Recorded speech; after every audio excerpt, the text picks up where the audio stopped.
आज हम लोग इलेक्ट्रोस्टैट पढ़ने वाले हैं। इलेक्ट्रोस्टैट का पहला चैप्टर क्या हुआ? इलेक्ट्रिक चार्जेस एंड फील्ड के बारे में। ठीक है, उसके बारे में पूरा सब कुछ देखने वाले हैं ए टू जेड तक। ठीक, चलो।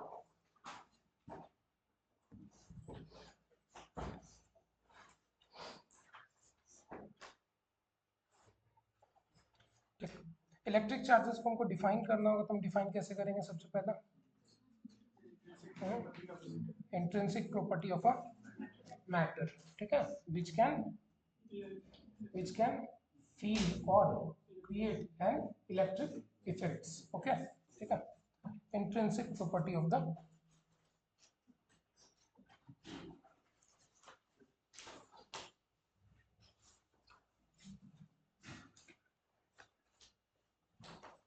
matter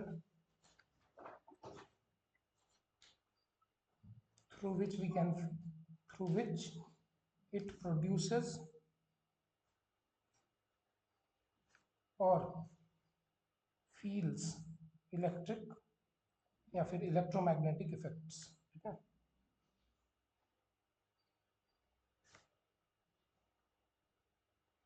ठीक। चार्जेस कितने टाइप के होते हैं? कौन कौन सा? पहले पॉजिटिव होगा, दूसरा नेगेटिव होगा। ठीक है, first one is positive charge and the second one is negative charge. ठीक है, पॉजिटिव चार्ज कैसे बनते हैं? रिमूवल ऑफ, अगर कोई भी न्यूट्रल बॉडी है, ठीक है, इलेक्ट्रॉन्स, कोई भी न्यूट्रल बॉडी है, मान लीजिए उसमें 5 इलेक्ट्रॉन है और 5, सॉरी, मान लीजिए 5 इलेक्ट्रॉन है और 5 प्रोटॉन है। ठीक है, तो अगर इसमें से हम नेगेटिव चार्जेस को हटा देंगे, 5 की जगह पे 4 कर देंगे, अगर इसमें से यहाँ पे मैंने -4 इलेक्ट्रॉन्स कर दिए, तो अब ये बॉडी को हम कैसा बोल सकते हैं? कैसा चार्ज है? +1 इलेक्ट्रॉन का चार्ज इस पे है। ठीक है, +1 इलेक्ट्रॉन का चार्ज इस पे है। ओके, ठीक। अगर नेगेटिवली चार्ज किसी बॉडी को करना होगा तो वो कैसे करेंगे? By adding, bye gaining of electron और बाय एडिंग सम इलेक्ट्रॉन्स। ठीक है, बाय एडिंग इलेक्ट्रॉन्स। ओके, ठीक। ये दो प्रकार के चार्ज इस तरीके से क्रिएट किए जाते हैं, पॉजिटिव चार्ज और नेगेटिव चार्ज। क्लियर है इतना चीज? ठीक है, चार्ज के बारे में आपने देख लिया। चार्ज क्या है? इंट्रिंसिक प्रॉपर्टी ऑफ मैटर, और दो प्रकार के चार्जेस होते हैं। ठीक, अब चार्जेस के एसआई यूनिट के बारे में अगर बात किया जाए तो किसके ऑनर में दिया गया था? चार्ल्स ऑगस्टीन डा कूलम्ब के नाम पे। ठीक है, एसआई यूनिट क्या होता है चार्ज का? कूलम्ब होता है। ओके, उसके बाद फिर एक सीजीएस यूनिट होता है। क्या होता है? ईएसयू, इलेक्ट्रोस्टैटिक यूनिट। ठीक है, स्टैट कूलम्ब या फिर इलेक्ट्रोस्टैटिक यूनिट इसको बोलते हैं, या फिर फ्रैंकलिन बोलते हैं। ठीक है, ठीक। एक और चार्ज का यूनिट होता है जिसको हम लोग क्या बोलते हैं? फराडे। ठीक है, जो हम लोग नॉर्मल डे में यूज करते हैं, दैट इज फराडे। ठीक है, फराड और फराडे में कंफ्यूज मत करना, ये बार बार तुम लोग को बोल रहा हूँ, ऑब्जेक्टिव में आएगा क्वेश्चन, फराड भी ऑप्शन में रहेगा, फराडे भी रहेगा। तो Faraday is a unit of charge only. ठीक है, इलेक्ट्रिक चार्जेस। और ये कन्वर्जन कुछ फैक्टर दिया है, ये लीस्ट इंपॉर्टेंट है आपके बोर्ड के पॉइंट ऑफ व्यू से। ठीक है, ये कुछ कन्वर्जन फैक्टर दिया है। 1 coulomb is equal to 3 × 10⁻⁹ stat coulomb. ठीक है, which is equal to 1/10 of absolute coulomb. Okay, चलिए अब इसके डायमेंशनल फॉर्मूला की बात की जाए तो क्या होता है डायमेंशनल फॉर्मूला? हम लोग को पता है, हमने 10th में पढ़ रखा है, आई बराबर क्या होता है? Q by charge by time. ठीक है, चार्ज बाई टाइम। तो अगर हमको चार्ज लिखना है तो चार्ज को हम क्या लिखेंगे? Current into time. ठीक है, तो चार्ज को अगर हमको लिखना है, dimensions of charge is equal to current का डायमेंशन दैट इज आई, या फिर ए भी लिखते हैं इसको। ठीक है, इनटू टाइम का डायमेंशन दैट इज टी। तो चार्ज का डायमेंशन मेरा क्या आ जाएगा? I1 और T1। ठीक है, I1 T1। Okay, this is I1 and T1। Clear है? ये हमारा हो गया चार्ज का फॉर्मूला। ठीक, चार्ज का डायमेंशनल फॉर्मूला। क्लियर है इतना चीज? ठीक, चलिए अब कुछ प्रॉपर्टीज ऑफ चार्जेस होते हैं जिसके बारे में आपको मैंने पहले भी बता चुका हूँ। 10-12 प्रॉपर्टी हमने पढ़ रखे हैं। लेकिन उसमें से मेजरली आपके एग्जाम में पूछा जाएगा तो 2 से 3 आपको मेंशन करना है 2 मार्क्स में, उससे ज़्यादा मेंशन नहीं करना है, ठीक है। चार्ज कैसा क्वांटिटी है? Scalar quantity. क्यों? क्योंकि ये अलजेब्रिकली ऐड किया जाता है और इसके पास कोई भी पर्टिकुलर डायरेक्शन नहीं होता है, ठीक है, इसके लिए चार्ज एक स्केलर क्वांटिटी है, ठीक है। अगला पॉइंट, लाइक पॉइंट चार्जेस क्या करते हैं? हमेशा रिपेल करते हैं। अगर पॉजिटिव चार्ज है, पॉजिटिव चार्ज है तो ये दोनों एक दूसरे को क्या करेगा? रिपेल करेगा। अगर नेगेटिव चार्ज है और नेगेटिव चार्ज है तो ये दोनों क्या करेगा? एक दूसरे को नेगेटिव नेगेटिव क्या करेगा? रिपेल करेगा वो, ठीक है। और अगर पॉजिटिव नेगेटिव रहेगा तो अट्रैक्ट करेगा। क्लियर है? चेक। ये होगा प्रॉपर्टीज ऑफ चार्ज, ठीक। नेक्स्ट पॉइंट इज, चार्ज क्या होते हैं? ट्रांसफरेबल होते हैं, ठीक है। चार्ज को हम ले दे सकते हैं, जैसे कि 10 रुपए तुमको उधार दे सकते हैं, उसी तरीके से चार्ज को भी हम उधार दे सकते हैं और ले सकते हैं। क्लियर है? तो अगर कोई भी न्यूट्रल बॉडी है ये, ठीक है, ये न्यूट्रल बॉडी है, इसके पास अगर कोई भी चार्ज ऑब्जेक्ट ले जाएंगे हम तो ये क्या करेगा? चार्जेस का ट्रांसफर करेगा एक बॉडी से दूसरे बॉडी में। क्लियर है? उसके बाद चार्जेस क्या होते हैं? एडिटिव इन नेचर होते हैं, यानी कि इसको हम लोग कैसे ऐड कर सकते हैं? This can be added, can be added algebraically, ठीक है। ठीक, charge can be added algebraically, यानी कि जो हम 1 2 3 का जोड़ पढ़ते हैं बचपन से आज तक, उसी तरीके से इसको जोड़ना है कि 5 इलेक्ट्रॉन दिए हैं या 5 इलेक्ट्रॉन लिए हैं। क्लियर है? ठीक है। चार्जेस जैसे कि Q1 Q2 Q3 इसमें दिया हुआ है तो टोटल चार्ज निकालना है तो सम ऑफ द टोटल चार्जेस हो जाएंगे। जैसे इस वाले फिगर में देख सकते हैं आप कि अगर ए के पास 4 कूलम का चार्ज है, बी के पास 8 कूलम का चार्ज है और सी के पास -3 कूलम का चार्ज है, तो टोटल प्लस चार्ज कितना हुआ? 12 कूलम, ठीक है। और negative charge 3 coulomb, -3 that is 12 में से 3 गया तो टोटल 9 कूलम का चार्ज इसके पास है, इस बॉडी के पास। ओके, चलो अगला पॉइंट इज, चार्ज क्या होता है? कंजर्व होते हैं। आपके एग्जाम में 2 मार्क्स से पूछ देगा कि what is law of conservation of charge, तो उसमें घबराना नहीं है, सेम चीज को आपको लिख देना कि total charge of an isolated system will remain conserved, ठीक है। Total charge of an isolated system will remain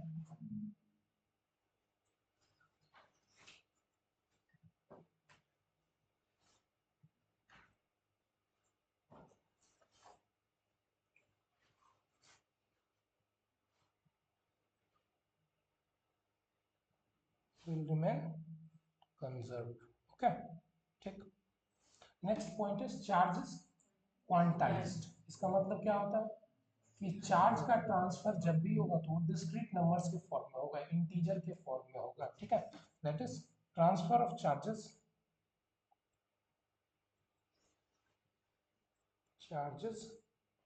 takes place in integral multiple of E. Transfer of charges takes place as integral multiple of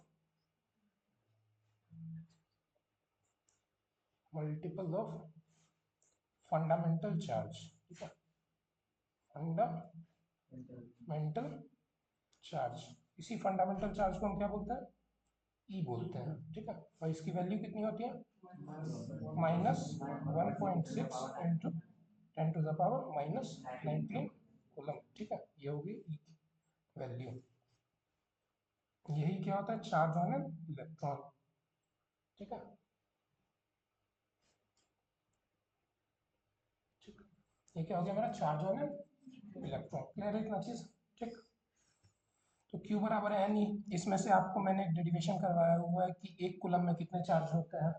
आप लोग को याद आ रहा होगा 1 coulomb में कितने चार्ज होते हैं? 6.25 इंटू 10⁻18 कूलम, सॉरी 6.2, इतने नंबर होता है, 6.25 इंटू 10⁻18 ये नंबर है, इसका कोई यूनिट नहीं होगा, ठीक है। इस पॉइंट को आप कहीं पे मेंशन कर सकते हैं, ठीक, कि 1 कूलम ऑफ चार्ज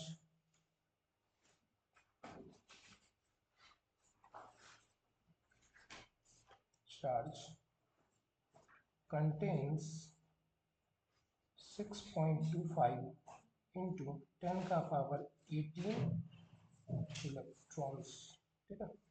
ये इलेक्ट्रॉन्स कंटेन कर रहा है, यानी कि ये कैसा कूलम? -1 कूलम ऑफ चार्ज है, ठीक है, क्योंकि इलेक्ट्रॉन्स ज्यादा है तो इलेक्ट्रॉन्स ज्यादा होंगे that will create a negative charge, ठीक है, -1 कूलम का चार्ज। अगर +1 कूलम का चार्ज करना होगा तो क्या होगा, इससे हमको इतने इलेक्ट्रॉन्स निकालने पड़ेंगे, 6.25 × 10⁻18 इलेक्ट्रॉन्स निकालने पड़ेंगे। क्लियर है इतना चीज, ठीक। नेक्स्ट आप लोग इस क्वेश्चन को ट्राई कीजिए बोर्ड, इस क्वेश्चन को ट्राई कीजिए। यहाँ पे BSEB के साथ प्रीवियस ईयर का क्वेश्चन है।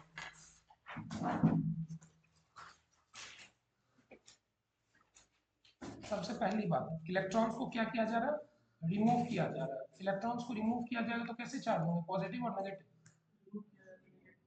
इलेक्ट्रॉन्स को निकाला जाएगा, निकाला जाएगा तो उसके पास पॉजिटिव चार्ज बचेगा, यानी कि ये दोनों ऑप्शंस मेरे क्या होगा, गलत हो गए हैं। कहेगा तो इस दोनों में से कौन सा ऑप्शन होगा, ये चेक करते बताइए हमको, ठीक। ये सब छोटे छोटे चीजों से ही वो क्वेश्चन बनता है, ठीक है।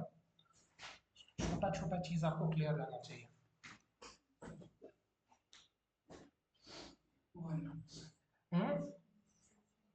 One option 16 coulomb. Anyone else? 16 microcoulomb. Anyone else getting the same answer, 16 microcoulomb? है वो कृष्णा, Q बराबर NE सिर्फ लगाना है, ठीक है। Q is equal to NE, Q का वैल्यू हमको निकालना है, N का वैल्यू कितना दिया हुआ,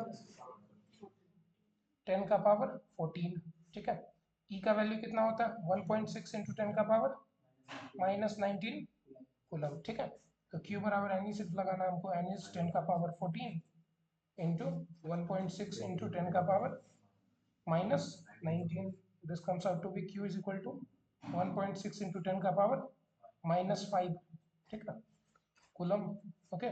Q इज इक्वल टू 1.6 × 10 का पावर -5 को हम क्या बोलेंगे, 16 × 10 का पावर -6 कूलम, और इसी को हम क्या बोलते हैं, -6 को क्या बोलते हैं, वो माइक्रो कूलम, ठीक है। क्लियर है, ठीक। आगे बढ़े, वो बन रहा है, इजी क्वेश्चन है ये सब, पीछे बहुत उछाल बन रहा है, ठीक है। कंडक्टर्स और इंसुलेटर्स, कंडक्टर्स किसको बोलते हैं हम लोग, जिससे करंट इजीली पास कर जाए, ठीक है, ठीक है। कंडक्टर्स ऐसे मटेरियल को बोलते हैं, that type of material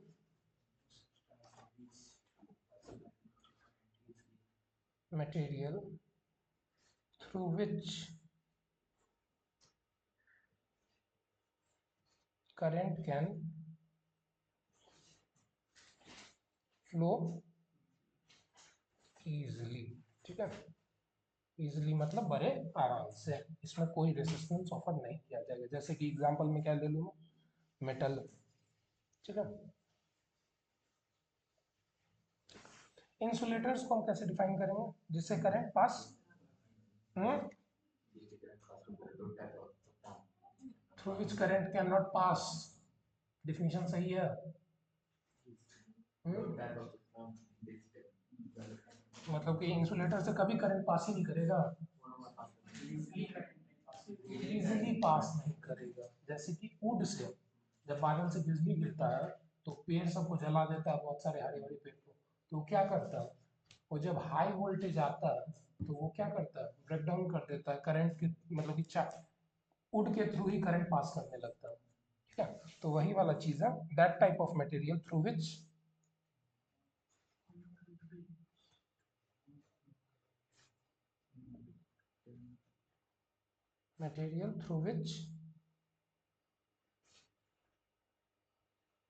current can not flow easily, या फिर कैन नॉट फ्लो इजिली, या इसी को एक और तरीके से डिफाइन करना होगा तो हम क्या बोलेंगे, offers high resistance in passage of current, offers high resistance in passing of current, ठीक है। क्या करता है ये, हाई रेसिस्टेंस ऑफर करता है करंट को पास करने के लिए, ठीक है, दैट इज इंसुलेटर। इस दोनों के बीच में एक टाइप का मटेरियल होता है जिसको हम लोग क्या बोलते हैं प्यार से, बताओ कोई, सेमी कंडक्टर, जिसके बारे में आपको पूरा चैप्टर ही पढ़ना है, ये इस दोनों के बीच में कहीं लाई करता है, कंडक्टर और इंसुलेटर के बीच में। कंडक्टर एकदम एक्सट्रीम पे है कि हम करंट सारा जाने ही देंगे, इंसुलेटर एकदम क्या बोलता है, जाने ही नहीं देंगे। इस दोनों के बीच में जो लाई करता है उसको हम लोग बोलते हैं सेमीकंडक्टर। इसका यूज बहुत सारा है जो कि आप चैप्टर में पढ़िएगा, बट पर्टिकुलरली बताते हैं आपको। तो जैसे कि कंडक्टर्स बोलते हैं, कंडक्टर से करंट अगर बहाना चाहेंगे तो वो बहते रहेगा, ठीक। इंसुलेटर से करंट पास करवाएंगे तो वो नहीं जाएगा, बट सेमी कंडक्टर से हम रोक रोक के करंट पास करवा सकते हैं। इसी के लिए इसका आज के टाइम में बहुत ज़्यादा एप्लीकेशन है, यूजेज है। जैसे कि मोबाइल में भी बहुत सारी चीज़ों में सेमी कंडक्टर का यूज होता है। क्यों? क्योंकि उससे जितना करंट हमको फ्लो करवाना है उतना ही करंट फ्लो करेगा, नथिंग मोर देन दैट। उससे ज़्यादा करंट वो अलाउ ही नहीं करेगा पास करने के लिए। सो जो लिमिट हम उसका सेट कर देंगे थ्रेशोल्ड, उसी पे वो फ्लो करेगा, ठीक है। चलिए अब देखिए चार्जिंग के मेथड। चार्जिंग के कितने मेथड? तीन। कौन कौन सा? पहला फ्रिक्शन से, यानी कि किसी चीज को रगड़ के आप चार्ज कर सकते हैं, ठीक। एक के पास पॉजिटिव चार्ज, एक के पास नेगेटिव चार्ज आ जाएगा। दूसरा इलेक्ट्रोस्टैटिक इंडक्शन। इंडक्शन क्या बोलता है? जब दो ऑब्जेक्ट्स को आपस में पास लाया जाएगा, कांटेक्ट में नहीं लाएगा, कांटेक्ट में लाएंगे तो वो प्रोसेस कंडक्शन का कहलाएगा। अगर आपस में पास में लाया जाता है, ठीक है, तो इसको हम क्या बोलेंगे? इंडक्शन, ठीक है। इंडक्शन में होता क्या है कि चार्जेस का ट्रांसफर नहीं होता है कहीं से कहीं, ठीक है। इंडक्शन में नेट चार्ज एक बॉडी पे, मान लो इस ए और बी, इसको हम एक सिस्टम लिए हैं, तो इस पे अगर टोटल चार्ज हम निकालें तो टोटल चार्ज अभी क्या लग रहा है हमको? जीरो है, नेट चार्ज, ठीक है। ए और बी पे टोटल चार्ज जीरो है। अब जब एक charge object, positively charge object को हम लाएं यहाँ पे ए के पास, ठीक है, तो क्या करेंगे? पॉजिटिव चार्ज आ रहे हो भाई, तो पॉजिटिव चार्ज को क्या पसंद है? Negative charge. तो नेगेटिव चार्ज एक साइड आ जाएंगे और पॉजिटिव चार्ज इससे दूर भाग जाएंगे, ठीक है। सो ये वाले पे नेगेटिव चार्ज सारे लाई कर जाएंगे, ये वाले पे सारे पॉजिटिव चार्ज लाई कर जाएंगे, लेकिन फिर भी total charge on the sphere will be zero. जितना पॉजिटिव चार्ज होगा इधर उतना ही नेगेटिव चार्ज इधर होगा। इस दोनों स्फीयर पे अगर टोटल चार्ज बात की जाए तो वो हमेशा जीरो होगा, ठीक है। अब इस चार्ज को हम यहाँ पे आप देख सकते हैं इस चीज को, अब इस दोनों को अलग कर दिया गया तो ऐसे में एक बॉडी नेगेटिवली चार्ज हो गया, एक बॉडी पॉजिटिवली चार्ज हो गया, ठीक है। क्लियर? इंडक्शन को डिफाइन करना होगा तो हम डिफाइन कैसे करेंगे? Induction is a phenomena of redistribution of charges, ठीक है, on a body in the influence of other charged object। Clear है? ठीक। चलिए अब इस क्वेश्चन का जवाब हमको दीजिए आप लोग, ओके।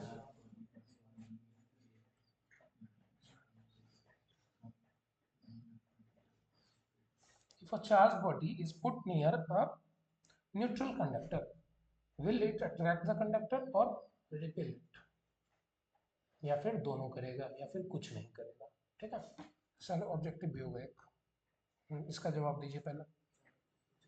कि एक चार्ज बॉडी को, ठीक है, एक न्यूट्रल कंडक्टर के पास लेके जाया गया, वो क्या करेगा?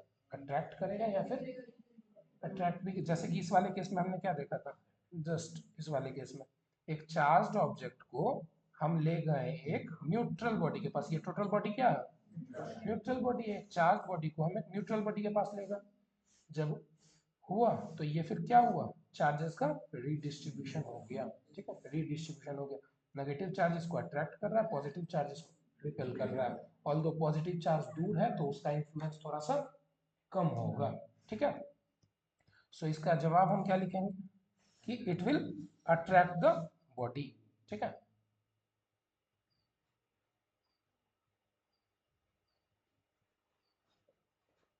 क्लियर है? रिपेल मैंने क्यों नहीं लिखा? क्योंकि पॉजिटिव चार्ज जो है वो दूर है, ये पॉजिटिव चार्ज से ये वाला पॉजिटिव चार्ज थोड़ा सा दूर है, और दूरी बढ़ेगी तो फोर्स घटेगा। ये हम लोग पढ़ते हैं कूलम्ब लॉ में, दूरी बढ़ेगी तो फोर्स घटेगा। क्लियर है? ठीक। चलिए next, charging by conduction, the third method of charging, ठीक। जब भी किसी दो कंडक्टर को, एक चार्ज कंडक्टर को दूसरे अनचार्ज कंडक्टर के पास लाया जाएगा, एक चार्ज कंडक्टर को दूसरे अनचार्ज कंडक्टर जिसके पास कोई चार्ज नहीं है, न्यूट्रल बॉडी के पास लाया जाएगा, तो फिर वो क्या करेंगे? वायर के थ्रू चार्जेस का फ्लो होना शुरू होगा, ठीक है। वायर के थ्रू चार्जेस का फ्लो होना शुरू होगा। इसमें इसके पे ऊपर कोई चार्ज नहीं है, ठीक है। लेकिन जब इस वायर को कनेक्ट किया गया है तो इस पे चार्जेस का डिस्ट्रीब्यूशन हो रहा है। क्यों हो रहा है और कब तक होगा? जब तक कि पोटेंशियल सेम ना हो जाए। पोटेंशियल अगर आपको समझ में अभी नहीं आ रहा तो आप इसको बोल सकते हैं Q बाई V का रेशियो सेम ना हो जाए, जब तक Q1 बाई R1 और Q2 बाई R2 सेम ना हो जाए। ठीक है, Q1 क्या है? Charge on first sphere. R1 क्या है? Radius of first sphere. Q2 क्या है? Charge on second sphere. R2 क्या है? Radius of second sphere. ठीक है, Q1 by R1 is equal to Q2 by R2 होगा जब, उसके बाद फिर ट्रांसफर ऑफ चार्जेस नहीं होंगे। ठीक है, ठीक, तो वही चीज लिखा हुआ है ना, charge conductor is brought in contact with other conductor, charges continuously flow from one to another until their potential becomes equal। ठीक है, this is called sharing of charges. Clear है? चलिए, सेम क्वेश्चन आपके पास है। ठीक है, ए पॉजिटिवली चार्ज, पढ़िए इसको।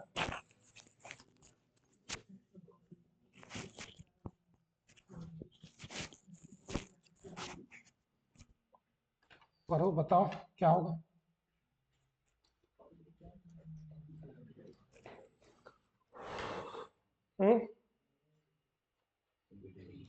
A positively charged body A attracts a body B, then charge on body B may be। एक पॉजिटिव चार्ज बॉडी ए है, एक बॉडी बी को अट्रैक्ट कर रहा है, तो बी पे क्या क्या चार्ज हो सकते हैं?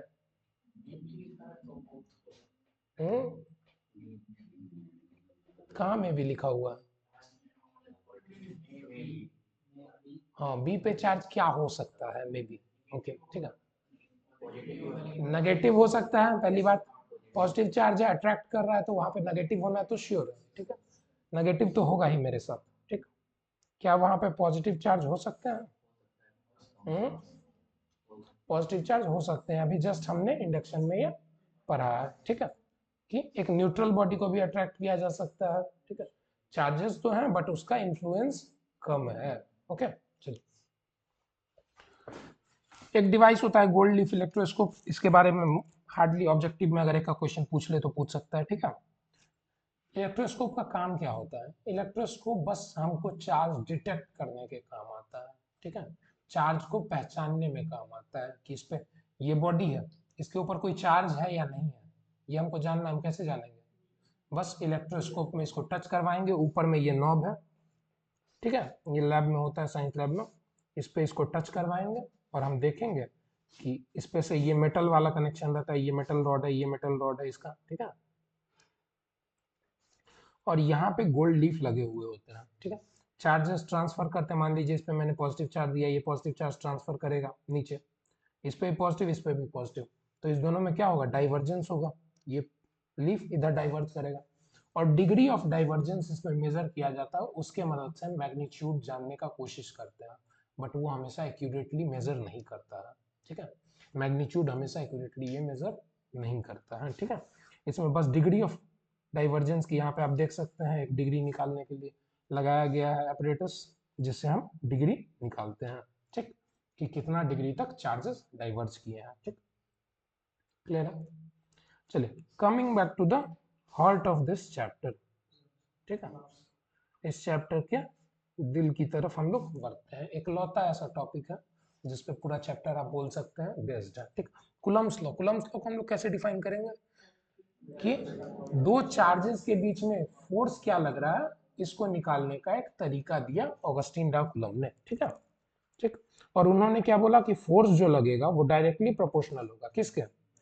Magnitude of product of charges के। ठीक, फोर्स जो होगा वो इनवर्सली प्रोपोर्शनल होगा किसके?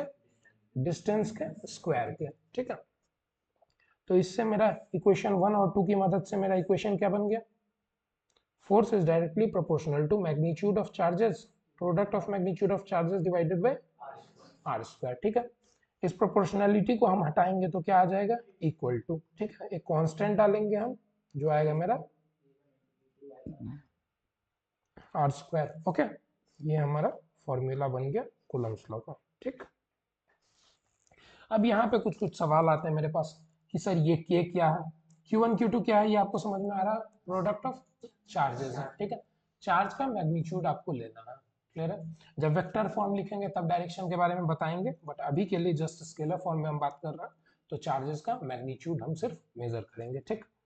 यही बात यहाँ पे लिखा हुआ है डिफिनेशन के फॉर्म में, ठीक। अब देखिए कि के क्या है, 1/4 पाई एप्सिलॉन नॉट, इसकी वैल्यू कितनी होती है 9 इंटू 10 का पावर 9, आगे न्यूटन मीटर स्क्वायर पर कूलम स्क्वायर, ठीक, न्यूटन मीटर स्क्वायर पर कूलम स्क्वायर, ये के की वैल्यू होती है, ठीक है। यहाँ पे आप के की वैल्यू निकाल सकते हैं, ठीक है। यहाँ पे एक टर्म आया है एप्सिलॉन नॉट, इसको हम लोग क्या बोलते हैं, permittivity, permittivity of free space या फिर वैक्यूम, ठीक है। परमिटिविटी ऑफ फ्री स्पेस या फिर वैक्यूम, ठीक है। ये relative permittivity of, sorry, permittivity of free space या फिर वैक्यूम। एप्सिलॉन नॉट की वैल्यू कितनी होती है वो 8.854 इंटू 10 का पावर -11 यूनिट, बोलो, coulomb square by newton metre square, clear है, ठीक। ये हो गया एप्सिलॉन नॉट का वैल्यू, क्लियर है। यहाँ पे वही बात लिखा हुआ है एप्सिलॉन नॉट का वैल्यू क्या होगा, ठीक। 8.85 इंटू 10 का पावर -12 है वो, it is -12, it is -12, okay, it is -12, ठीक है। चलिए ये हो गया। इसके बाद आपको हम कुछ बताते हैं, ठीक। ये हो गया, ये हो गया। फोर्स के बारे में आपको पता है, फोर्स का ऐसा यूनिट क्या होगा, न्यूटन होगा। इसके डायमेंशन के बारे में बात नहीं करना है, डायमेंशन क्या होगा फोर्स का, mlt-2, ठीक। इस सब के बारे में बात नहीं करना है हमको, ठीक। चलिए अब देखिए, जब एक पॉइंट चार्ज को हम लोग किसी होमोजीनियस डाइलेक्ट्रिक मीडियम में डाल देंगे, ठीक है। मान लीजिए आपको फोर्स निकालने बोला जाएगा फ्री स्पेस में, वैक्यूम में, तब आप फोर्सेस का फॉर्मूला क्या लिखेंगे, F बराबर K into Q1 Q2 by r square. अगर उसी में आपको बोल दिया जाए नहीं भाई आपको वैक्यूम में नहीं निकालना है, आपको एटमॉस्फेयर में निकालना है, या फिर किसी पानी के अंदर दो चार्जेस को डाल दिया गया, अब आप फोर्स निकालिए, तो उस केस में आपको क्या दिया रहेगा, एप्सिलॉन आर का वैल्यू दिया रहेगा, रिलेटिव परमिटिविटी, ठीक है। अब ये एप्सिलॉन आर होता क्या है इसके बारे में थोड़ा बात करते हैं, ठीक है।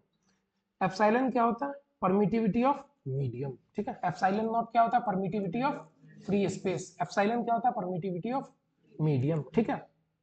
एप्सिलॉन नॉट बराबर परमिटिविटी ऑफ,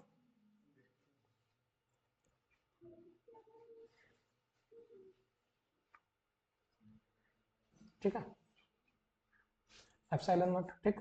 एप्सिलॉन आर क्या है, रिलेटिव परमिटिविटी, ठीक है, रिलेटिव परमिटिविटी।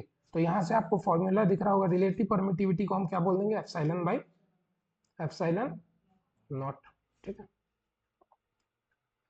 अब अगर आपको फोर्स निकालना है, ठीक है, कूलम्स लॉ लगा के आपको फोर्स निकालना है, तो आपको कुछ मत करना है, कुछ नहीं करना है आपको, सिर्फ फोर्स का फॉर्मूला क्या होता है मेरा, F बराबर K Q1 Q2 by r square, ठीक है। इन कहाँ पे है, in free space, free space, ठीक। अब अगर फोर्स इन मीडियम निकालना पड़े हमको, तो हम क्या करेंगे, K Q1 Q2 by r square और K by divided by epsilon r कर देंगे हम, ठीक है, एप्सिलॉन आर। या फिर इसका फॉर्मूला हम लिखना चाहें तो ऐसे लिख सकते हैं, 1/4 pi epsilon naught epsilon r into Q1 Q2 by r square, या फिर इसी को हम बोल सकते हैं 1/4 pi epsilon into Q1 Q2 by r square. कोई दिक्कत नहीं होना चाहिए आपको, सारा एक ही एक्सप्रेशन है, क्लियर है, क्लियर, ठीक। ये हो गया मीडियम में फोर्स निकालने का तरीका, ठीक। और इसमें कुछ, हाँ, एप्सिलॉन आर को कभी कभी हम लोग डाइलेक्ट्रिक कांस्टेंट भी बोलते हैं, ठीक है, के। अब क्वेश्चन में अगर के दिया रहेगा तो इससे ये कंफ्यूज नहीं करना कि के का वैल्यू, ये के का वैल्यू चेंज हो जाएगा, ये के का वैल्यू एकदम कांस्टेंट रहेगा, ठीक है। डाइलेक्ट्रिक कांस्टेंट का भी डिफाइन करते हैं हम लोग, के से ही लिखते हैं उसको जनरली, ठीक है, कैपिटल के से। इसको हम लोग जनरली स्मॉल के से लिखते हैं, वैसे नहीं कैपिटल के से ही रिप्रेजेंट किया जाता है। If I am not wrong, इसको भी कैपिटल के से ही रिप्रेजेंट किया जाता है, ठीक है। ठीक, तो इसमें कंफ्यूज नहीं कीजिएगा, के बाई के भी हो सकता है, ठीक। के क्या होगा, एक के होगा कोलम्बिक कांस्टेंट और दूसरा के क्या होगा डाइलेक्ट्रिक कांस्टेंट, क्लियर है, ठीक। नेक्स्ट इज कूलम्ब्स लॉ का वेक्टर फॉर्म। यहाँ पे आपसे गलती होने के बहुत सारे चांसेस, ठीक। दो चार्जेस है, मान लीजिए Q1 और दूसरा चार्ज है Q2, ठीक है। इस दोनों के बीच में सेपरेशन डिस्टेंस दिया हुआ है R, ठीक है। अब ये दोनों एक दूसरे पे फोर्स लगाएगा, ये अगर पॉजिटिव चार्जेस हैं, एज्यूम करते हैं हम कि ये पॉजिटिव चार्जेस हैं, तो ये दोनों क्या करेंगे, एक दूसरे की दूर फोर्स लगाएंगे, रिपल्सिव फोर्स लगाएंगे, ठीक है, एक दूसरे से रिपल्सिव फोर्स लगाएंगे। तो इसको अगर वेक्टर फॉर्म में हमको लिखना होगा तो हम क्या लिखेंगे, F वेक्टर बराबर के Q1 Q2 का magnitude divided by R square into R cap, ठीक है। अब अगर सर एक पॉजिटिव चार्ज और एक नेगेटिव चार्ज, एक प्लस Q1 दूसरा माइनस Q2, ठीक है, माइनस Q2, एक प्लस चार्ज और एक माइनस चार्ज, इस दोनों के बीच में सेपरेशन डिस्टेंस आ रहा है, ठीक। तो पॉजिटिव चार्ज क्या करेगा, इस चीज को अट्रैक्ट करने की कोशिश करेगा, ठीक है। This is the direction of F, इसको हम बोलते हैं 1 2, F12 का डायरेक्शन है, ये किसका डायरेक्शन है, F21 का डायरेक्शन है, इसमें ये 1 ये 2, ये किसका डायरेक्शन है, F12 का डायरेक्शन है, ये F21 का डायरेक्शन है, क्लियर है, ठीक। अगर दोनों नेगेटिव चार्ज रहेगा तो भी सेम केस रिपीट हो जाएगा फिर से। अगर दोनों नेगेटिव चार्जेस हैं, दैट इज माइनस Q1 और माइनस Q2 है, तो ये दोनों क्या करेंगे, आपस में रिपेल करेंगे, ठीक है। This will be the direction of F12 and this will B direction of F21, ठीक है, क्लियर है, ठीक।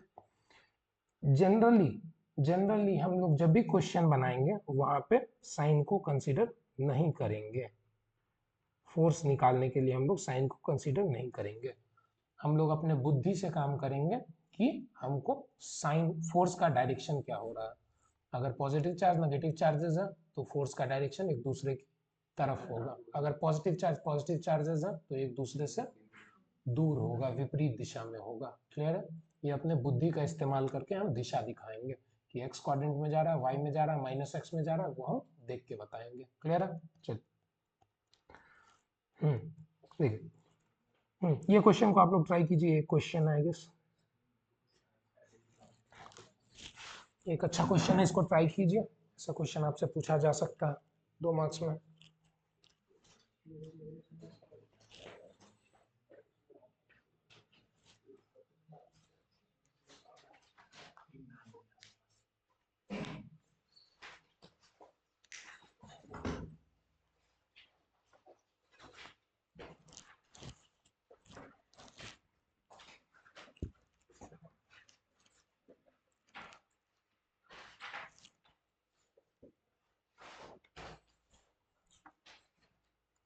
क्वेश्चन पढ़े तुम लोग, समझ में क्या आ रहा है, पहली बात कि दो स्फेयर दिया हुआ है, ठीक है, सबसे पहले दो स्फेयर दिया हुआ है, पहला स्फेयर एंड दूसरा स्फेयर, ठीक है, दो स्फेयर दिया, दोनों पे कितना चार्ज है, इक्वल चार्ज है, इस पे भी क्यू चार्ज है, इस पे भी क्यू चार्ज है, are kept at long separation, किस पे केप्ट किया गया, लंबी दूरी पे सेपरेट किया गया है। ये लंबी दूरी क्यों बोला है, कोई बताएगा हमको, ये लंबी दूरी क्यों बोला गया सवाल में। चलो पहले सवाल बना लेते हैं, उसके बाद इस पर चर्चा करेंगे कि लंबी दूरी क्यों दिया हुआ question. If the gravitational forces between the two sphere is equal, ठीक है, ग्रेविटेशनल फोर्स किसके इक्वल है, इलेक्ट्रोस्टैटिक फोर्स के, ग्रेविटेशनल फोर्स किसके इक्वल है, यानी कि F G is equal to F electrostatics, ठीक है, ये दिया हुआ है क्वेश्चन में, ये क्वेश्चन में मिला गिवन कंडीशन है, ठीक।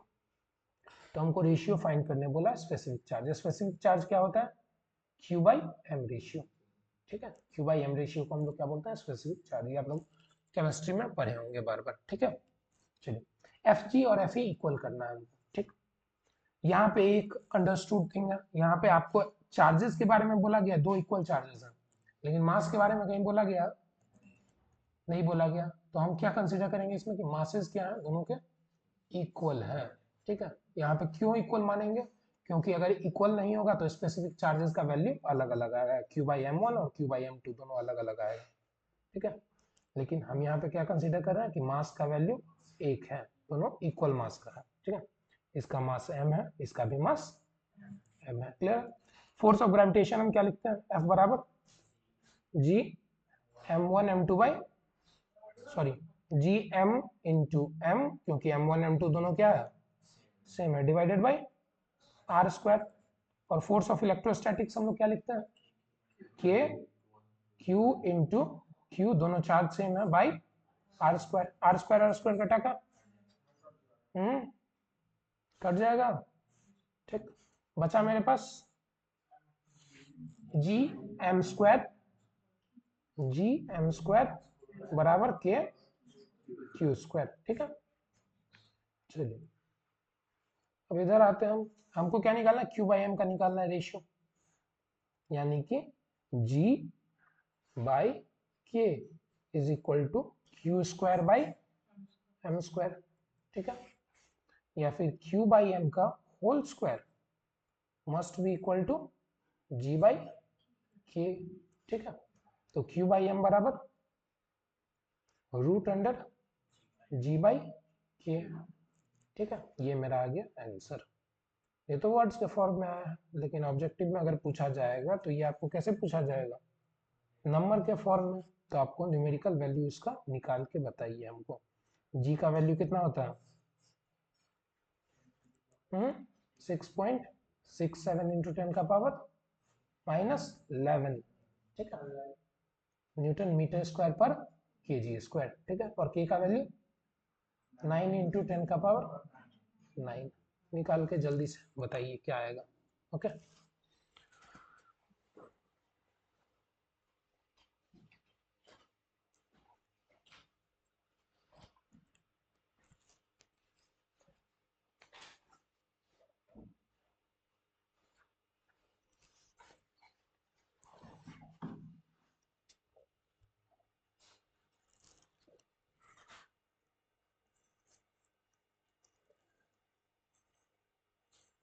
अगर ज़्यादा फ्रैक्शन बन रहा हो तो रूट के अंदर ही वैल्यू को छोड़ दीजिएगा। ठीक है, बट ये वैल्यू घर पे जरूर कैलकुलेटर से निकाल लीजिएगा एक बार।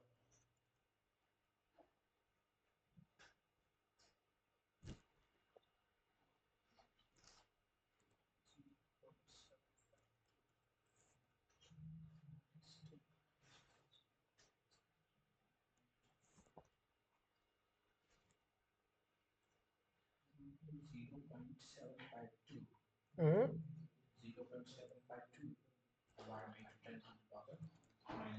0.752 इंटू 10 का पावर माइनस, तो -10 आ जाएगा वहां पे। एनीवन एल्स, और कोई हुआ, बाबा कृष्णा पेन नहीं चल रहा छो बउआ, केना धागा देव में अत्ते समय लगता हो। आया कितना, 0. -20,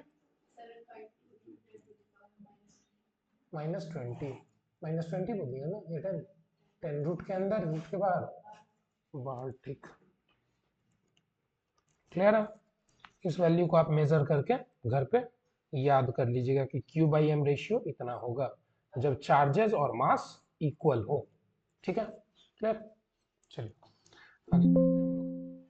ठीक है, अच्छा हाँ, ये बताइए, एक चीज सोचने वाला, लॉन्ग डिस्टेंस पे क्यों रखा हुआ है, ये क्वेश्चन में दिया क्या, इसका तो कोई सेंस ही नहीं बनता, न्यूमेरिकल में कोई काम ही नहीं है, क्यों बोला गया ना। तो डिस्टेंस तो दिया हुआ है, ग्रेविटेशन फोर्स में तो डिस्टेंस सबसे पहले डिस्टेंस ही कटा है ना।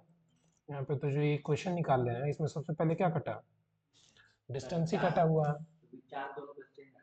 हाँ, दोनों पे चार्ज सेम है तो उससे क्या फर्क पड़ेगा, लॉन्ग डिस्टेंस पे रखने का सेंस क्या है, हाँ तो रिपेल होगा तो वो चीज बात का बात है ना, रिपेल करेगा, पहले हम रख दिए यहाँ पे तब का कंडीशन हम आपको बता रहे हैं कि आर डिस्टेंस पे हम रख दिए। अब उसके बाद मेंशन किया जा रहा है कि आर बहुत बड़ा है, क्यों, वाई, ऐसा बहुत सारे क्वेश्चन में आप लोग देखिएगा, at long separation, at long distance, kept at long distances, क्यों। और ये जनरली कब होता है, स्फीयर के केस में होता है, ऐसा क्यों, ताकि हम लोग को स्फीयर का भी तो कुछ रेडियस होगा, ये रेडियस कंसीडर ना करना पड़े, इसके कंपैरिजन में ये वाला दूरी बहुत बड़ा हो, इसी के लिए बोला जाता है at long separation, at long distances. Clear है।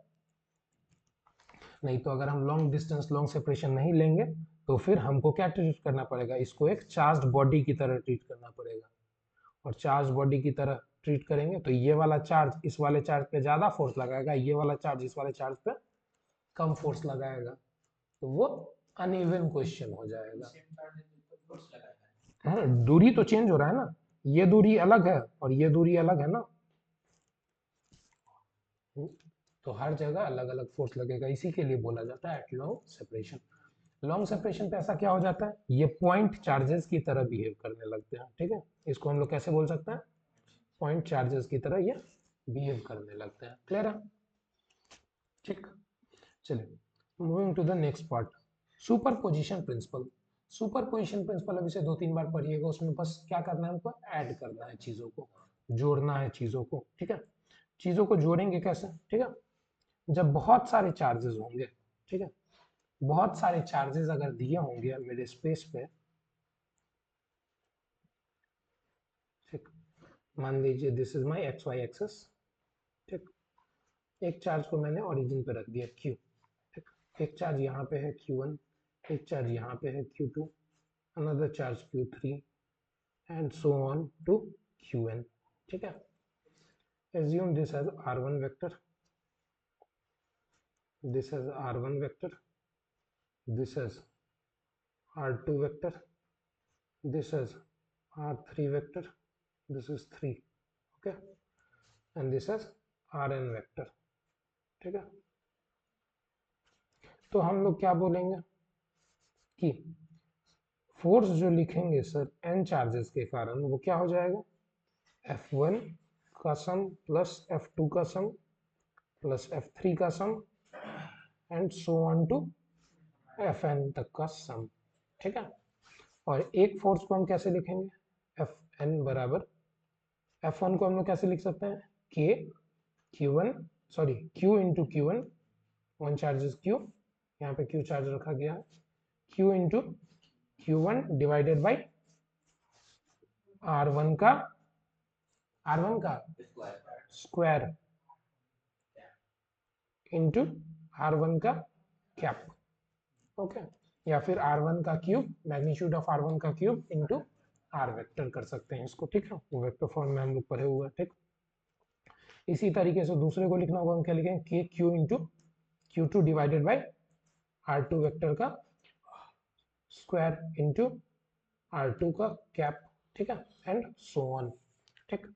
इसी तरीके से nth वेक्टर को लिखना होगा तो हम क्या लिखेंगे, k q into q n divided by r n vector into r n vector का कैप। क्लियर है इतना चीज, ठीक। अब that is all about superposition principle, इससे ज्यादा कुछ नहीं करना, एक फोर्सेस निकालना है हमको कि कितने फोर्सेस लग रहे हैं मल्टीपल चार्जेस के द्वारा, इंडिविजुअल के कारण हम काउंट करेंगे और उसको फिर हम लोग कंसिडर करके डाल देंगे, ठीक है।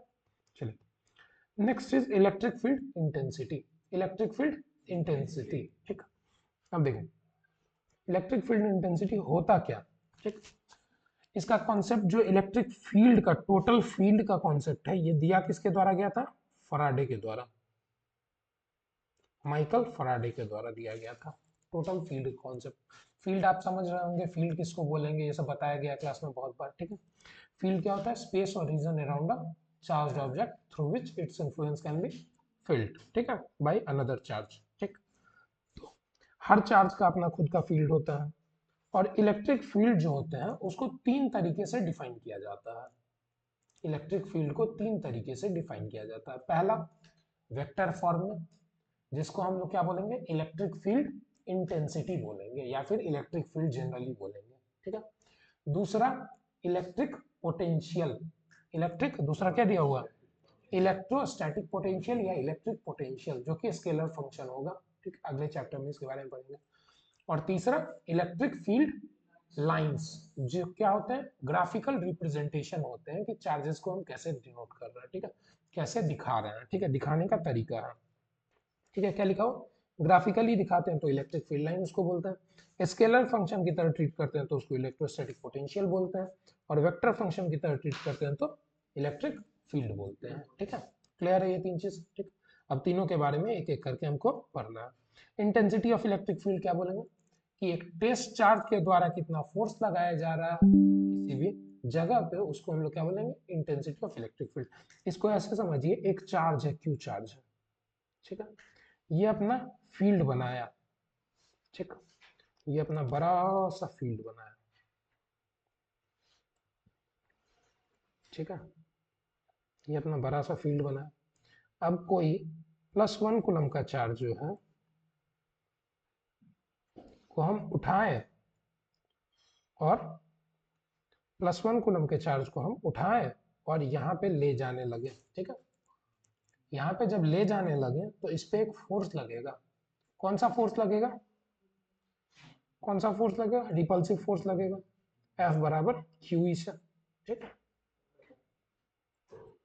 ये फोर्स लगेगा, और ये Q कितना है इसका, 1 कूलम, तो F बराबर E हो जाएगा।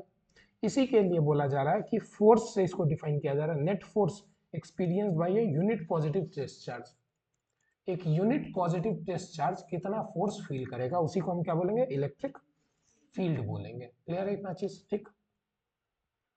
Next thing is electric field due two point charges, ठीक है, एक पॉइंट चार्ज के कारण से इलेक्ट्रिक फील्ड कितना होगा, मान लीजिए एक पॉइंट चार्ज है +Q, ठीक, इससे कहीं r डिस्टेंस दूर, ऐसे समझो, जस्ट अ मिनट,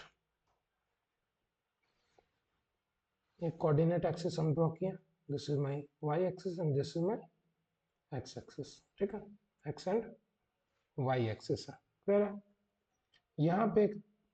यहाँ पे से ओरिजिन से r डिस्टेंस की दूरी पे, ओरिजिन से r डिस्टेंस की दूरी पे एक चार्ज q को रखा गया है, ठीक है, ओरिजिन से r डिस्टेंस दूरी पे एक चार्ज q को रखा गया है, ठीक। जब इस चार्ज को रखा गया, जब ये r वेक्टर, इस वेक्टर को क्या बोलेंगे, हम इस पॉइंट को p मानते हैं तो इसको हम क्या बोलेंगे, OP vector, this vector is my OP vector, इसी को हम लोग क्या बोलेंगे, r वेक्टर भी बोलेंगे, ठीक है। तो अगर इलेक्ट्रिक फील्ड हमको बताना होगा ओरिजिन पे, electric field at origin E बराबर K into Q by r², ठीक है, इंटू r कैप, ठीक है, r कैप के डायरेक्शन में होगा, what is the direction of r cap, this, ठीक है, सारे फील्ड लाइंस इस पे क्या होंगे, डाइवर्जिंग होंगे, ठीक है, सारे फील्ड लाइन यहाँ पे डाइवर्जिंग होंगे। यहाँ पे एक बात मैं बताना भूल गया कि F बराबर क्या हो जाएगा, QE हो जाएगा, ये चीज मैंने लिख दिया है यहाँ पे, F बराबर क्या होता है, QE होता है। यहाँ से आप देख सकते हैं कि net force experience by unit positive test charge, ठीक। तो यहाँ पे पॉइंट चार्ज के कारण से इलेक्ट्रिक फील्ड कितना आता है, KQ/r², ठीक, जनरली अगर हम लोग मैग्नीट्यूड के टर्म्स में बात करें तो KQ/r² आता है, ठीक है। अब डाइपोल क्या होता है, electric field due to dipole हमको जानना है, सबसे पहले हमको डाइपोल जानना है, डाइपोल को डिफाइन कीजिए कोई मेरे लिए, इलेक्ट्रिक डाइपोल, ठीक है, इलेक्ट्रिक डाइपोल, ठीक है, equal and opposite, opposite charge separated by very small distance, separated by very small distance, ठीक है, बहुत छोटे से दूरी से जो सेपरेट किया जाएगा उसी को हम लोग क्या बोलेंगे, फॉर्म्स ऑफ डाइपोल, ठीक है। अगर इसका फिगर मैं बनाना चाहूँ तो कैसे बनाऊंगा, एक चार्ज, एक के पास +Q चार्ज है, दूसरे के पास -Q चार्ज है, और इस दोनों को अगर सेपरेट किया गया है 2a दूरी से या फिर r दूरी से, जनरली 2a ही हम लोग लेते हैं क्योंकि हम कैलकुलेशन में आसानी होती है, ठीक।